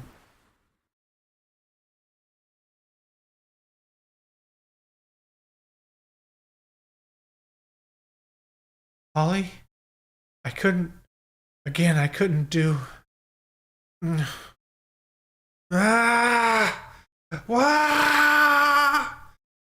Master? Master? What's the matter? You look pale as a ghost. What? I lied to you? I've not told you a single falsehood, Master. Ah, about the beast. That means you were seeing her memories, then. Is that so? That must have been quite difficult for you to witness. But I assure you, I have told you no lies. Bestia was convinced he was a beast. And as a servant of this house, it is my responsibility to present my former master to you as he saw himself. This would have been a very different story had you not discovered the truth. A beast meets a white-haired girl and learns humanity. That tale would have been far easier on you, I'm sure. By remaining in the dark and seeing the story through his eyes alone, you would not have had to witness the poor girl's miserable death. And that, perhaps, would have been better for you. But the reality you disobeyed, the reality you observed through her eyes changed the truth of his tale. And it sounds like the vision you had did not run in parallel or to the events I described for you, but took place slightly earlier in time. Which means that, yes, her fate was set in stone well before you ever saw it. I do have to wonder, though, why did Bestia believe the woman to be a beast like him? Perhaps it was her hair, eye, skin color, or familiar to his own. The poor young woman who called upon the mansion did indeed resemble Bestia. They were of a similar race. Half of her blood was the same race as his. But was that the only reason? Would that be enough for him to mistake her for a beast? I have my own theory. His memories may have played a role. I suspect Bestia was afraid the memories from when he was human would cause him to waver. But that simply is my own speculation. Perhaps he had merely lost his grip on reality. How well have you come to understand Bestia, Master? You appear to think he was an ordinary human who believed himself to be a beast. But where does the line between man and beast truly lie? That I do not know. Master, if, like Bestia, you were to lose your memories and endure persecution and degradation until you broke, would you still remember those you care for? Now, our tale is not yet over. The web of misfortune was tightly, oh so tightly entangled. It could not be unwrapped.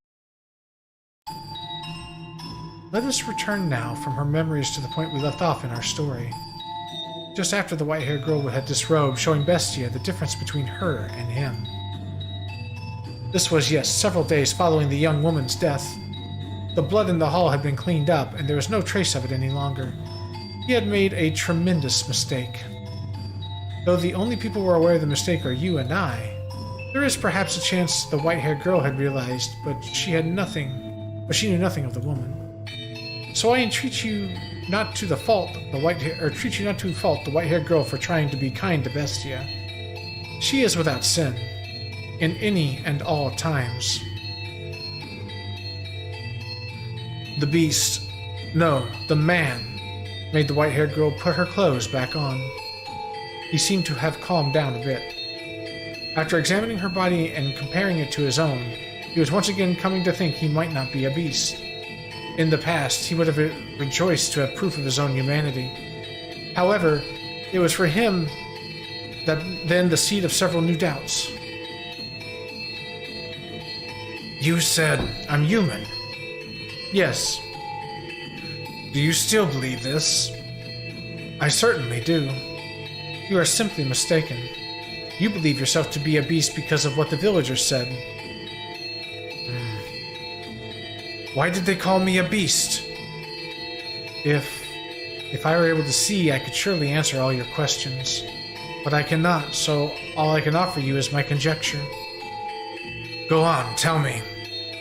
I suspect that you do not come from this country. No, you do not come from this continent. You came to this continent from far, far away, perhaps even across the seas. This land has been cast into turmoil by the war. Fortunately, no fighting reached the village, but it has blocked the trade routes, stripped them of their independence, and cast a dark shadow over their hope.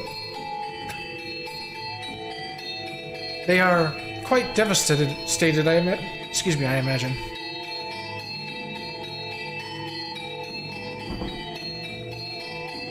And then you showed up. From what I've heard, this area is not particularly friendly to people from other countries. Even less so from another continent. I doubt they know much about the distant lands, so they had probably never seen someone like you before. But in addition, you would have been worried and worn. I guess you were emaciated, wasting away. Enough so that you would not even look like yourself. Do you remember how you arrived at the village? When I woke up, I was on the beach. I don't remember anything before that. My joints all ached and I was incredibly thirsty. I was in so much pain I sought help. But nothing I said got through to the villagers. I did not understand what they said either. But one thing you did understand was that they were calling you Bestia. Right. And I also understood the word was used to describe beasts. The way they looked at me, it wasn't normal, so I imagine at first they simply didn't want the trouble. They didn't actually think you were a beast. Simply that this wretched man, unfamiliar in appearance, who had washed ashore, resembled a beast. Washed ashore? You were in an accident, were you not? While crossing the sea? I do not remember. I can't remember. No, I mustn't remember. If I am not a beast, that means the other beast wasn't one either. What did the beast look like? What did the beast look like? It looked somehow similar to me.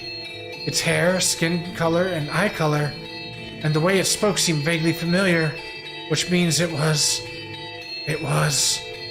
I cannot accept that. If I do, then that means I have done something terrible. No! But... They did call me a beast. I was in fact a beast. As I've been saying, that's because... Tell me I'm a beast, please! Let me remain a beast. How do you imagine he saw the world? I cannot even begin to fathom. But you never know what someone else sees, and there is nothing to say that they see the same thing as you. As you and I have seen different things, so too did the man and his lover see different things.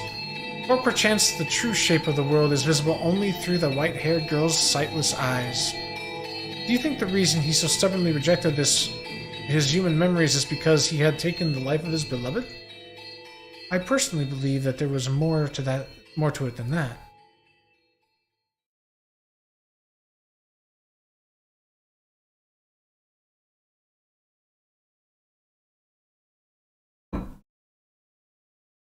Someday, you shall remember. You shall remember everything. I will not allow you to avert your eyes. Remember that you have always been a beast, incapable of saving anyone, only of taking. Remember and suffer, agonize, writhe, anguish, grieve, suffer.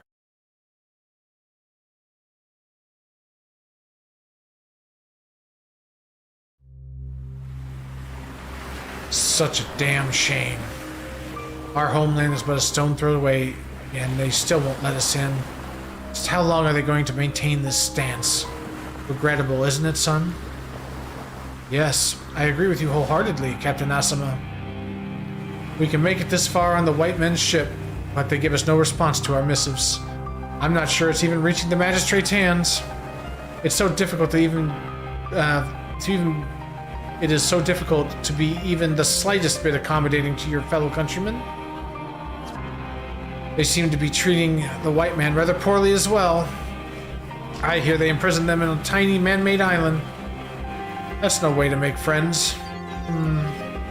Well, all things considered, we can hardly call this our homeland anymore anyway. For now, how many generations has your family lived overseas again? I am the third. I see. Then I doubt you have any attachment to this land. That's not true. I may never have the opportunity to set foot on her soil, but my spirit dwells within this land. My grandfather told me about so much about this country, of her rich, vibrant seasons and boundless beauty. I'm deeply grateful that you invited me to this voyage to visit her, Captain Asama. I have finally, if only at a distance, laid my eyes upon my home. I cannot say that when this era may draw to a close, but I hope the time comes when you can proudly proclaim her our motherland. You can't find food this good back home. Ha ha ha! I eagerly await the day that becomes true. Indeed, as do I. I've lied to her. She believes I was born in the Orient, but in truth, I have never once set foot in that country. I was born in Europe. My father, has not been permitted to return since my grandparents left. I could still remember as clear as day the look of the profound regret on my grandfather's face as he departed from this world.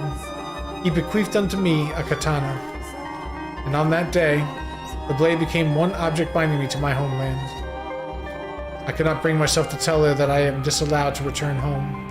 I did not want her to think that I had been forsaken by my country, that my country wouldn't do such a thing, or that my country would do such a thing. However, some part of me believes that there is more to it than that. A smuggler? Yeah, I never would have expected it. Not on this ship. One of the crew was conspiring with a government official. He hid unreported goods on board and delivered them in secret. What goods? Silver coins. Spanish coins trade for more than their worth in currency. The official was sentenced to commit seppuku. But we're all responsible for our own crew's punishment. I'm still trying to decide how to handle it. Have him commit seppuku as well. The sailor has brought shame upon the entire ship. If he is made to take responsibility for his actions, then perhaps we can minimize the damage to our reputation. You make a fair point. Unfortunately, he is not of this land. I doubt he's familiar with the ritual. Then I shall serve as a second and ensure he dies without issue. Have you lost your mind? I have been trained in the art. It is unlikely I should fail. You are not a samurai, though. I was born into a family of samurai. At least it was until 3 generations ago. But the blood still courses through my veins. Very well, then. That is how we shall do it. Harsh? We now commence the ritual seppuku for our fellow crewman, Seedorf. Seedorf has, in violation of restrictions set in place by the shogunate, committed the grave crime of smuggling prohibited goods into the country. In order to atone for this betrayal of the trust of both nations, he vows to take his life before you. Do you have any last words? I deeply regret that we should have to lose a companion with whom we have traveled the 7 seas in this manner. Do it. Wasn't me. What? It wasn't me. I've been set up. I didn't smuggle anything. I don't know anything about silver coins. I've been framed. Believe me, why should I have the... Yukimasa. He said accusations were false. Lies to escape punishment. I could not allow him to continue shaming himself and us when his fate was already decided. It would only serve to tarnish the ship's honor. But... An investigation was performed. It is our duty to trust those results. You're right. Yes, you're right. Good work. Now this needs to be cleaned up. Yes, sir. I'm sure I was mistaken, but I would like to ask you anyway. Were you smiling as you did it? You must have been seeing things. Was that really the only reason? I couldn't bring myself to tell her the truth.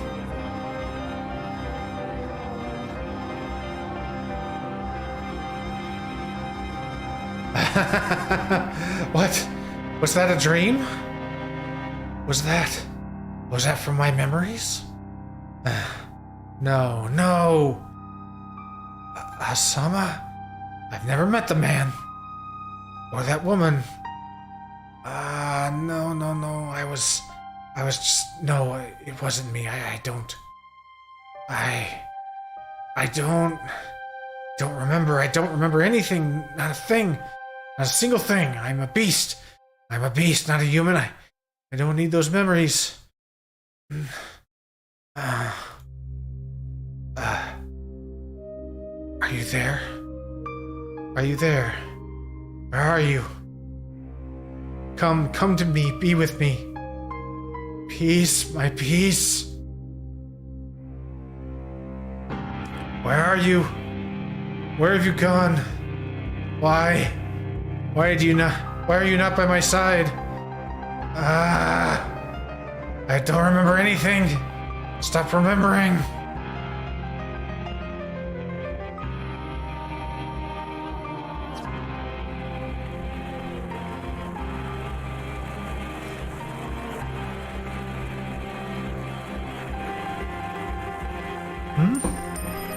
Is that a silver coin? Spanish silver? Some weeks after we set off back west, I find a silver coin in the ship's hold. I don't know if it got overlooked or dropped when transporting the rest, but there was just one. The first thing I think when I find it is that I should report it to Captain Assam. But instead, I slip the coin into my pocket and take my leave of the hold as if nothing ever happened. Not for the purpose of smuggling it for some extra cash. It only has extra value in the East. Back west, it's worth nothing more than a designated value as currency. So again, it's not for want of money.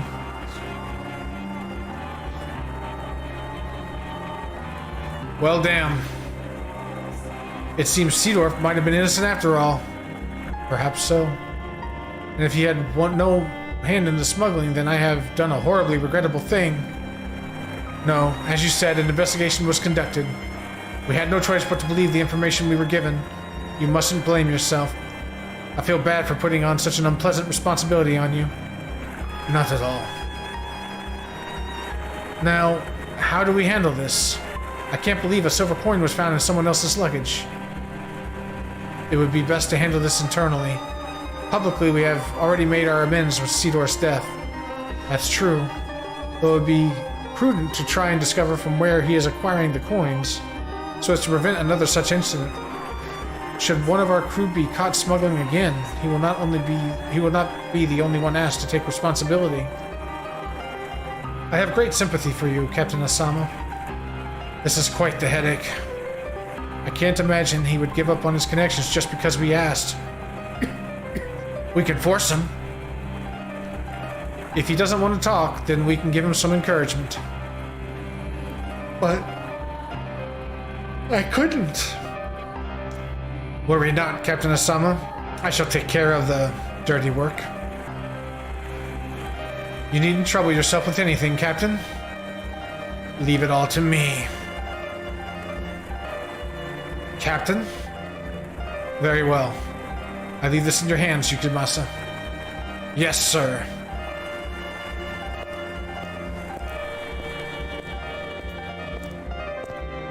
How are you feeling? Hey, untie me! What's the meaning of this? A silver coin was discovered in your luggage. Huh? A silver coin? Interesting. It would seem you have quite the knack for acting. Hold on, I don't follow. I thought the smuggling problem was taken care of. Seedorf wasn't the one doing the smuggling. It was you. Like hell! I've never seen any damn silver coins. This is some kind of mistake. Check my bags again. A coin was found in your luggage, regrettably. Captain Asama saw it himself. Lies! I swear I never touched one! Is that so? I swear, never once, please believe me. I'm no smuggler. I've done good work, even on this expedition.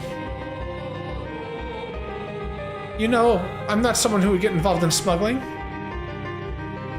I don't know what kind of person anyone is. We may have known each other for years, but that doesn't mean I have any way of knowing what you think is in private, how you feel, what kind of person you are. You smuggled the coins, didn't you? I didn't. I had nothing to do with it. Who was your supplier? I'm telling you, I'm no smuggler. It puts Captain Asama in an uncomfortable position if you don't talk. We can't risk damaging our homeland's trust any further. I swear to God, I had nothing to do with it. So, you won't tell me? How can I tell you something I know nothing about? I see. You believe me? So, it's very, very important information. Enough so that you can't give it up so easily. In which case, I'll just have to do what I have to do until you talk. Well, what are you... Whenever you're ready to talk, let me know. I'll stop right away. Hey, stop! What are you... Quite the thick fingers you have. Let go! What are you... But it's all meat. Your bones aren't any thicker than anyone else's. Ah! My finger! Oh, don't start screaming just yet. That's just the first. Your little finger. Next is your ring finger. Stop, please! Don't, I'm begging you. Are you ready to talk? I told you, I don't know anything. Too bad. Ah! Ah! Your middle finger. Don't. Ah! Your right hand is going to be useless if you don't start talking soon. What do you want me to tell you? I swear I had nothing to do with it. What has you so stubbornly refusing to talk? Is your supplier really worth going to such lengths to protect?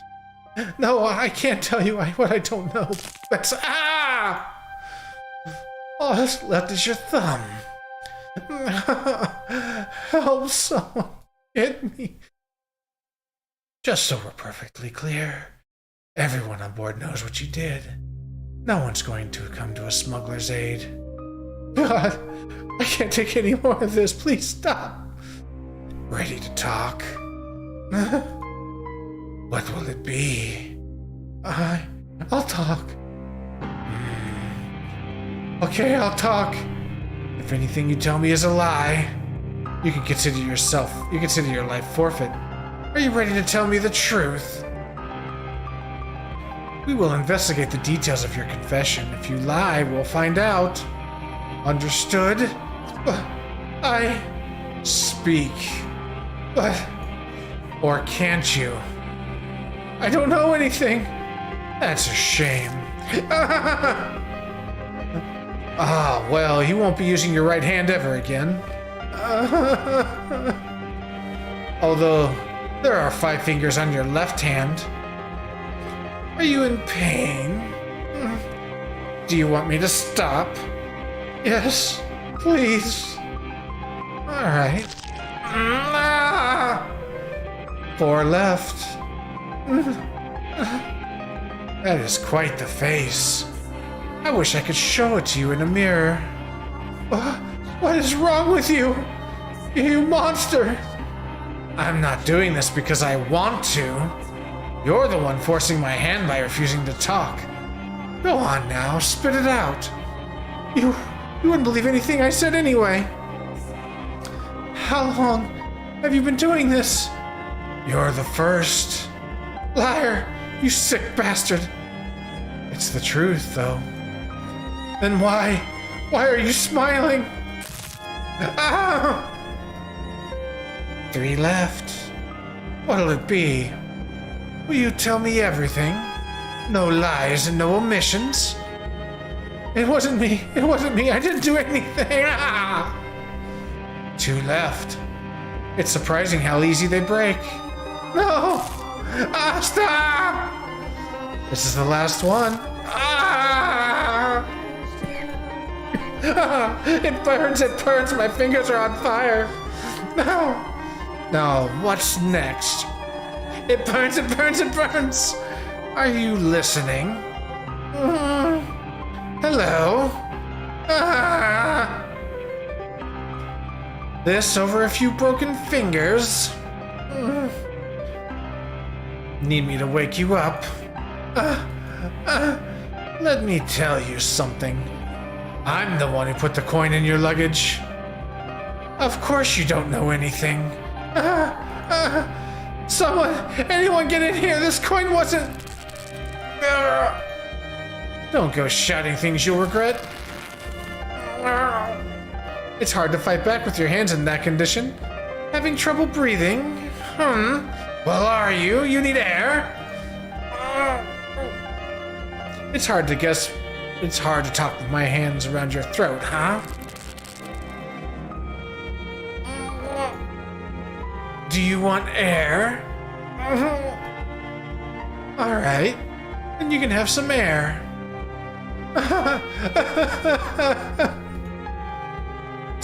Anyone, please get in. You just don't learn. I can see the words written on his face. Why? Why are you doing this? Why? This is a good question. I'm not even sure myself.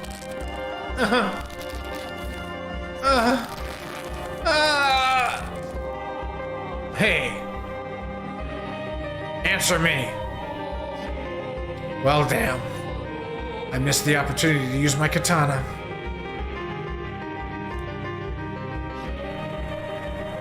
I tossed the man's body overboard. My story will be that he sneaked out while I was looking and threw himself into the sea. As I watched the sack of flesh sink into the depths, I'm thoroughly shocked to realize I don't feel the slightest bit bad about what I've done. No regret, no remorse, nothing.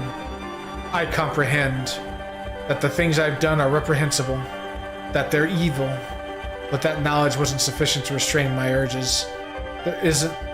There's an itch I felt deep within my chest ever since the moment my blade sunk its teeth into Seedorf's neck. I don't know what to call it, but I feel like I'm floating, like everything swirling inside me has been unleashed, set free.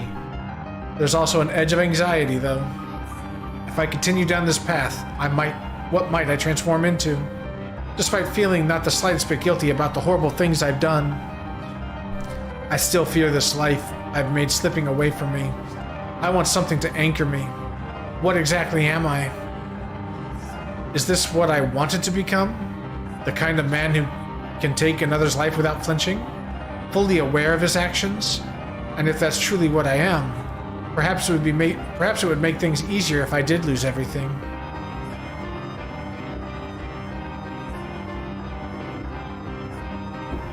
Oh, don't scare me like that. And where did you pick up a word like Njinti? I never took you for someone so pretentious. I'm sorry. You just look so much like a rabbit there, the way you were tossing your head back and forth, looking around for me. Oh, you. Ninjinti is something you call a child. I'm not a little girl anymore. I'm sorry, really. Don't be so mad, Pauline. I'm not mad at all. It's been a year and a half. We finally get to see each other again. That we do. Did you have any trouble out at sea? Did you fall ill or get caught in a storm or run any kind of danger at all? No, there was no trouble. Everything went fine, without incident. The sea god was watching over us, I suppose.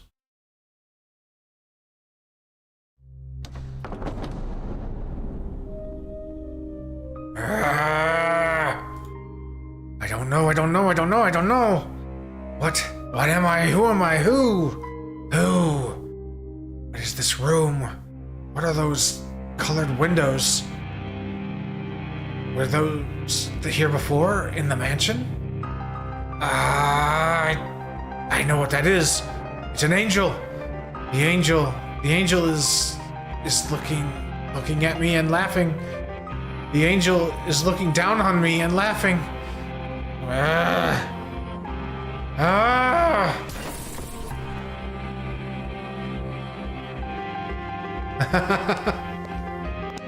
What are you doing? The angel is laughing at me. The angel. So the angel.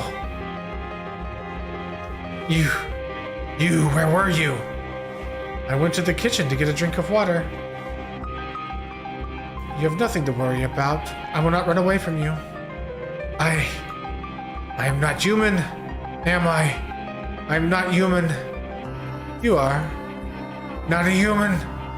You are you. It's alright. I imagine it's quite disconcerting having lost your memories. But no matter what happens, you will always be you. Don't be afraid.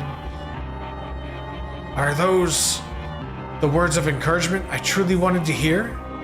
Am I afraid of being myself? I don't know. Don't think about it. Am I a beast? A beast with no memories?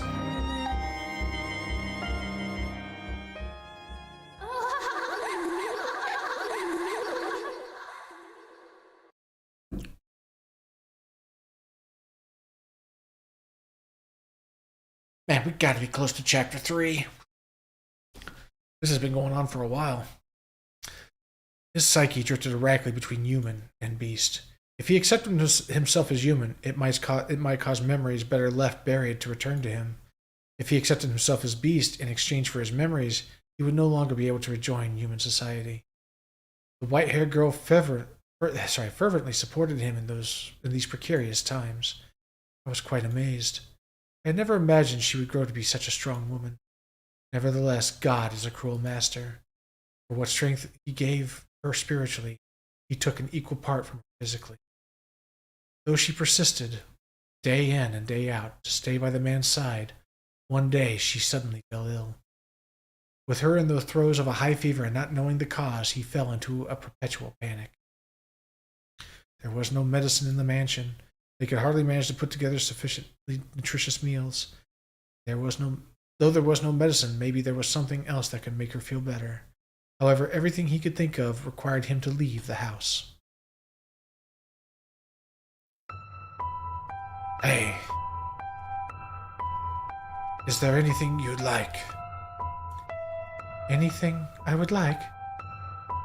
I'm considering visiting the village.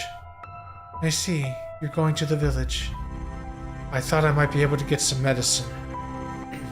I would prefer to bring a doctor here, but no one would come if they learned you were in this mansion. So, he was planning to put on a disguise to enter the village as a person. The white-haired girl smiled as he heard his idea. She had, after all, always wanted him to think of himself as human. However, because she was so pure-hearted, she did not comprehend the full extent of the slaughter he had confessed to committing. The revenge he had taken on those who had chased him around. How sinister his cackling and furious his reaping. She did not grasp just how serious it was. She had faith that Bestia had kindness in his heart. If you cannot get any medication, then buy some oranges, please. Oranges? This is a land blessed by the sun. You should be able to find some wonderful, fresh oranges. Will that make you feel better? Yes, it should. Okay. Bestia's mind was made up. He would don the skin of a human for her to protect the peace he had. He would return to the place that had left him with many painful memories. It was to him the source of his fear. Whenever he let his guard down, their shouts would play back in his mind. Bestia! Bestia! Bestia! Hideous beast! Though he had physically conquered the people who lived there, Bestia's memory of the village still haunted him, but her health meant more to him than any of that. Cast aside his fear if it meant the white-haired girl would recover. The girl still in her bed, he made his way out of the mansion.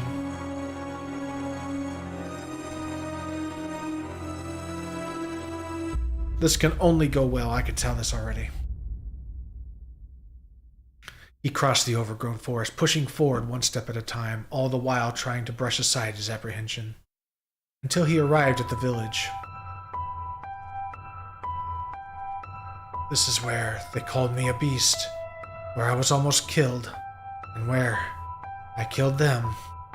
I look different than I did then, dressed differently too, but can I play the part? Can I act a convincing enough human? I have no choice, there's no other villages. I can't let her die. Excuse me, could you answer a question for me? A village man is looking at me, only for a moment. But for me, the moment is torturously long. A faint look, a panic crosses his face, perhaps in fear of my appearance. He is staring at me. Will he point his finger and call me a beast? Will the other villages come to kill me? However, haven't seen you around here before. He didn't recognize me. Yes, I come from a faraway land, and I am unfamiliar with this area, so... Haha, you're dressed like a nobleman. On a secret trip or something? Something like that. You really look pale, though, searching for a doctor? Ah, yes, but not for me. My companion has come down with a fever. Sorry to hear it. Well, I'd love to introduce you, but he's out right now, and he won't be back for a few days. I see. And where might I be able to buy some fruit? There's a shop just around the corner. Thank you very much. Don't mention it. Do take care, traveler. It's dangerous out there. I'm starting to attract attention, but not the same kind as before. They don't look at me with revulsion, hatred, or furious indignation. They're simply curious. The village feels different than last time. Could it have changed this drastically? Or is it because I really did look like the beast then, and now I look like a human? I don't know. Excuse me. Me? Yes. I would like to buy some fruit, some oranges. Oranges? Alrighty, just a sec. The fruit vendor doesn't recognize me as the beast either. Any other year and they'd be a lot plumper than this. But this year, we had the end of the war and the whole mess about the beast, and it's just been crazy. If you'd like, how about you come back in a few years and try our oranges again? They'll be several times better, I assure you. I'll keep that in mind. You bet. That'll be... I'm sorry, I don't have any local currency. Would this suffice? Well, how is... No good, I take it? No. On the contrary, it's hardly fair for you. Trading a jewel for a few oranges. That's all I have to offer. I hope you can exchange it for money. Sure. You nobles are something else. Noble? Aren't you? Though if you went around dressed too well, you put yourself in danger. You might find yourself struck by a bandit, or perhaps even catch the attention of a beast. The beast. Everyone mentions the beast. They speak of me. Have you heard the tales? I have not. There's a beast den not too far from this village. It's attacked before, and we've been living in fear, never knowing when it might strike again. But that all ends today. The men have finally found their spines. They all got together and went out to exterminate it. What? And you'll never guess who's responsible. A kid. A little boy is spearheading the attack. Never would have expected the little kid to whip out a lazy, cowardly men into shape. But the boy is the only one who knows where the beast's den. Hold on. What about your oranges? The men have banded together? And they're going to kill the beast? Why now? Why when I'm not there? I'm the beast. I'm right here. I'm what they're trying to hunt. The only person at the mansion now is her. He regretted not asking the fruit vendor how long ago the party set off. Though what good would that knowledge have done him? He had to hurry back regardless. The sun was beginning to set, draping the surroundings in a deep blackness. As if to keep him from returning home, the night wrapped its hands around his head, covering both eyes. In what direction did he have to head to return to the mansion? He stormed through the forest, and eventually the mansion appeared before him, like the world fading into view after a dream. Bestia was a tempest in the night, blowing through the overgrowth toward the house. Please make it in time. I need her. I need the peace she provides me. The last thing I want for her is to die. In the blink of an eye, he was through the door, charging down the mansion halls. He could not sense anyone else inside, though. All he could hear was the whoosh of the wind blowing into the house from somewhere. It seemed a window was open. Where are you? Where have you gone? Answer me! Please answer me! He cried out the girl's name again and again until his throat was sore and his voice was hoarse. But she did not respond. He rushed into her bedchamber. Hey, hello? Where are you? Where are you? Answer me! The man swung his head back and forth so hard he thought he might break his own neck, and when he made to look down, he slipped, falling on his tailbone. He felt something slick on his hands, a sensation he would recognize anywhere. The liquid was still warm. No, that cannot be. It can't. It can't.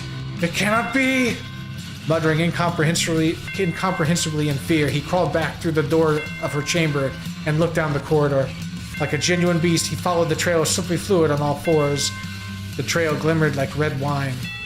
It stretched down the hall, past the living room, smeared across the floor like it had been wiped from a mop.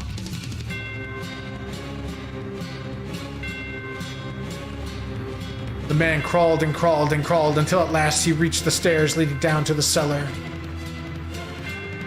The ruby trail continued. From beyond the door, he could hear men's voices. Ah! Ah! With a howl, the man stumbled down the stairs, throwing open the wooden door. His first impression was the stench of blood was suffocating, and indeed, there he discovered the white-haired girl. Ah! He found himself unable even to scream. Her once porcelain skin was no longer even sickly pale. It was now the bloodless color of dirt. She was sprawled haphazardly on the cellar floor. Dried blood stains around her half-open mouth. And those lips were, naturally, lacking their former rosy sheen. Her body was covered in an array of wounds, but the most prominent was the man's singular word Stalin, standing tall in her chest. Singular sword standing tall in her chest. This is the Bestia? He doesn't look like the same. It's him. He's the same guy. He's the Bestia. Several villagers surrounded him at the behest of the young boy. He's gotten himself all dressed up and proper and fancy, but good clothes don't make him a good man. Isn't that right, you Bestia? No? You murderer. Why did you kill her? Why did you kill her? Why did you kill her? Why'd you kill her? Why'd you kill her? Why'd you kill her? Why? You want to know why? Her death was an accident, I'd say. I feel bad about what happened. But any woman who would live with a man like you must be a witch. Does that hurt? Are you hurting right now, you Bestia? Then maybe you understand. You not only stole my parents and friends from me, you ripped the last shard of hope I had from my hands. Do you get it? Do you finally understand how I feel? Now do you understand how it feels to have someone you care about taken away from you? Pauline, was desperately trying to find you. Why would you kill someone so devoted to you? Do you understand what you've done? I'm asking you a question, you goddamn murderer. I see. And now, I have nothing left. What? The man stepped forward almost perfectly calm. His panic had vanished as if it were never there. His eyes were disturbingly vacant. Perhaps the sorrow had overpowered him, beating his heart into quiet submission. No, that was not the case. Though his eyes were empty, a faint smile spread across his lip. The transition was swift, as though a gear had switched in his mind. The boy and the other villagers were frozen in place at the sight. Before long, the man was standing before the deceased girl's body, and then he pulled a blade from her chest. I knew it. I really was a beast. And what I wanted was a tether. What are you yammering about? Didn't you care about that woman? Didn't you choose her over Pauline? Who you then threw aside and butchered? What is wrong with you? What was she to you? She was my serenity. But she's dead now, and there's nothing I can do about that. Peace, calm, tranquility.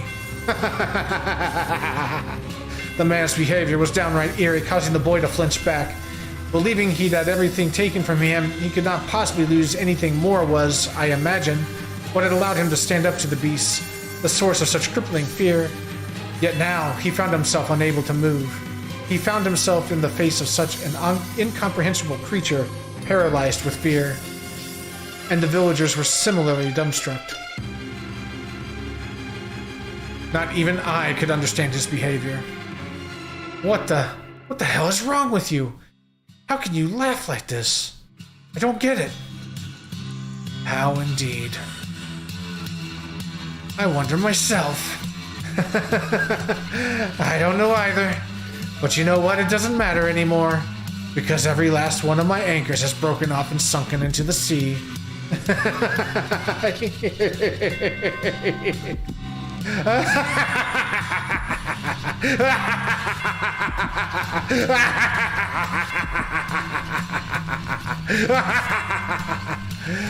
Damn it, get moving, kill him! I'll slaughter every last one of you! Yes. My whole life, I've always wanted to kill.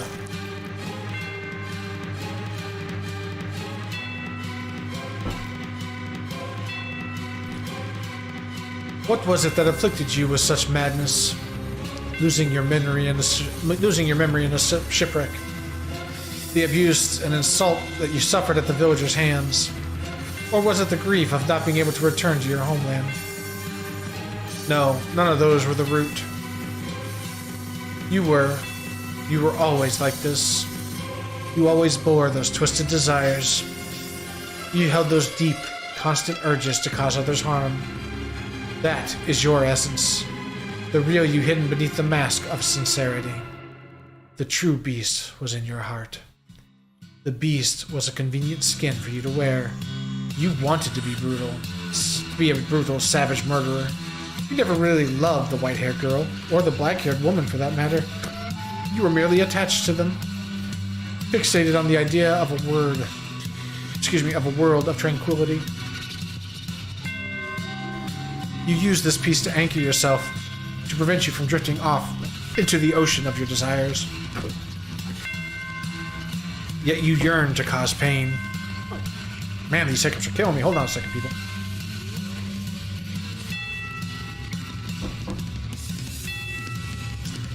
While also hungering for the opposite, a calm life. You idolize this idolized life, spin it in quiet harmony with another, because you knew just how difficult it would be for you to attain. Far more difficult for you than satisfying your cravings, but not impossible. I personally had hoped that you would find peace with someone rather than descend into savagery. It may have only been superficial, but it would have been very human. But ultimately, peace slipped through your fingers, and no one was left to suppress your desires. You cannot, after all, hold them back yourself. What a tragic man. What a hopeless man you are.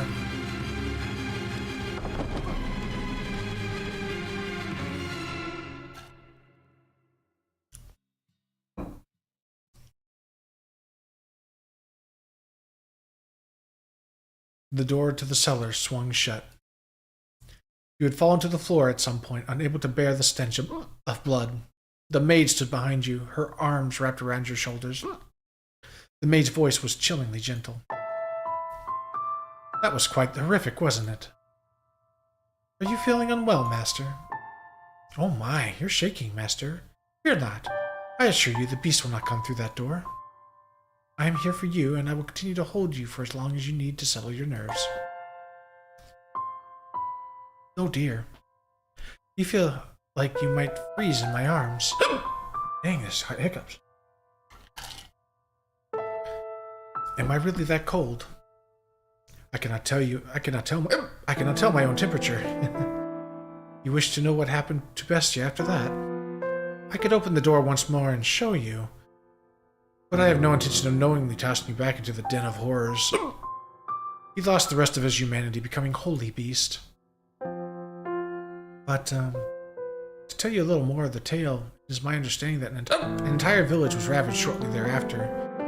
He was a bewitchingly talented swordsman. Not a single person living in that village could stand up to him. In the woman's memories that you saw, he was a gentle man, yes? But even the mildest of men can change. Though personally, I believe that without an element of monstrousness buried somewhere within, a man cannot become a beast, regardless of what may push him in that direction. Do you follow? Now tell me, Master, have you remembered anything? Oh dear, I was afraid of that. I am a remarkably patient maid. I shall accompany you for as long as you require, so do please find your memories. Now, let us head to the next door. The mansion is quite large, so hold on to my hand. We would not want to get you separated.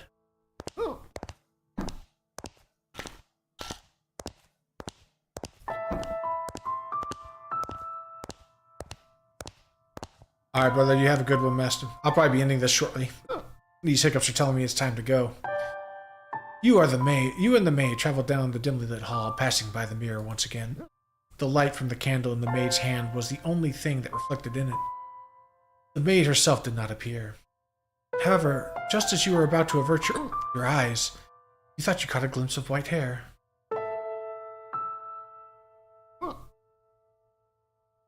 You heard a voice echo in the darkness. And when you turned to face the mirror again, the glass door was the color of obsidian, as if it had been painted over. The voice seemed to be coming from beyond the mirror. The maid did not turn back, evidently having not heard anything. You.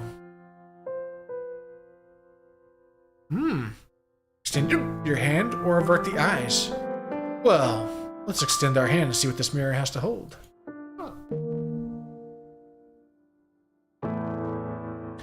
You extend your hand towards the darkness, overrunning the mirror. The second your hand brushed against the surface, the tips of your fingers sunk into it. And the next thing you realized, your whole world is sinking into darkness. You could hear a voice. I am the witch.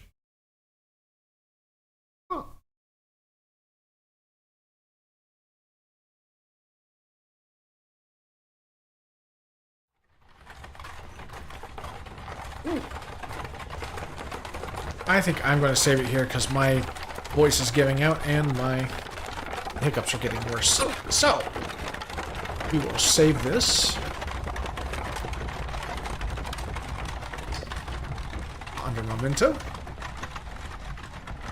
ahead back. And thank you everyone who hung out with me today. I know Heimdall, Jiskra, Masta at one point were all here, along with Fox. Thank you so much for hanging out and watching this chapter of The House in Fata Morgana. I don't know when I'll be doing this again, but stay tuned.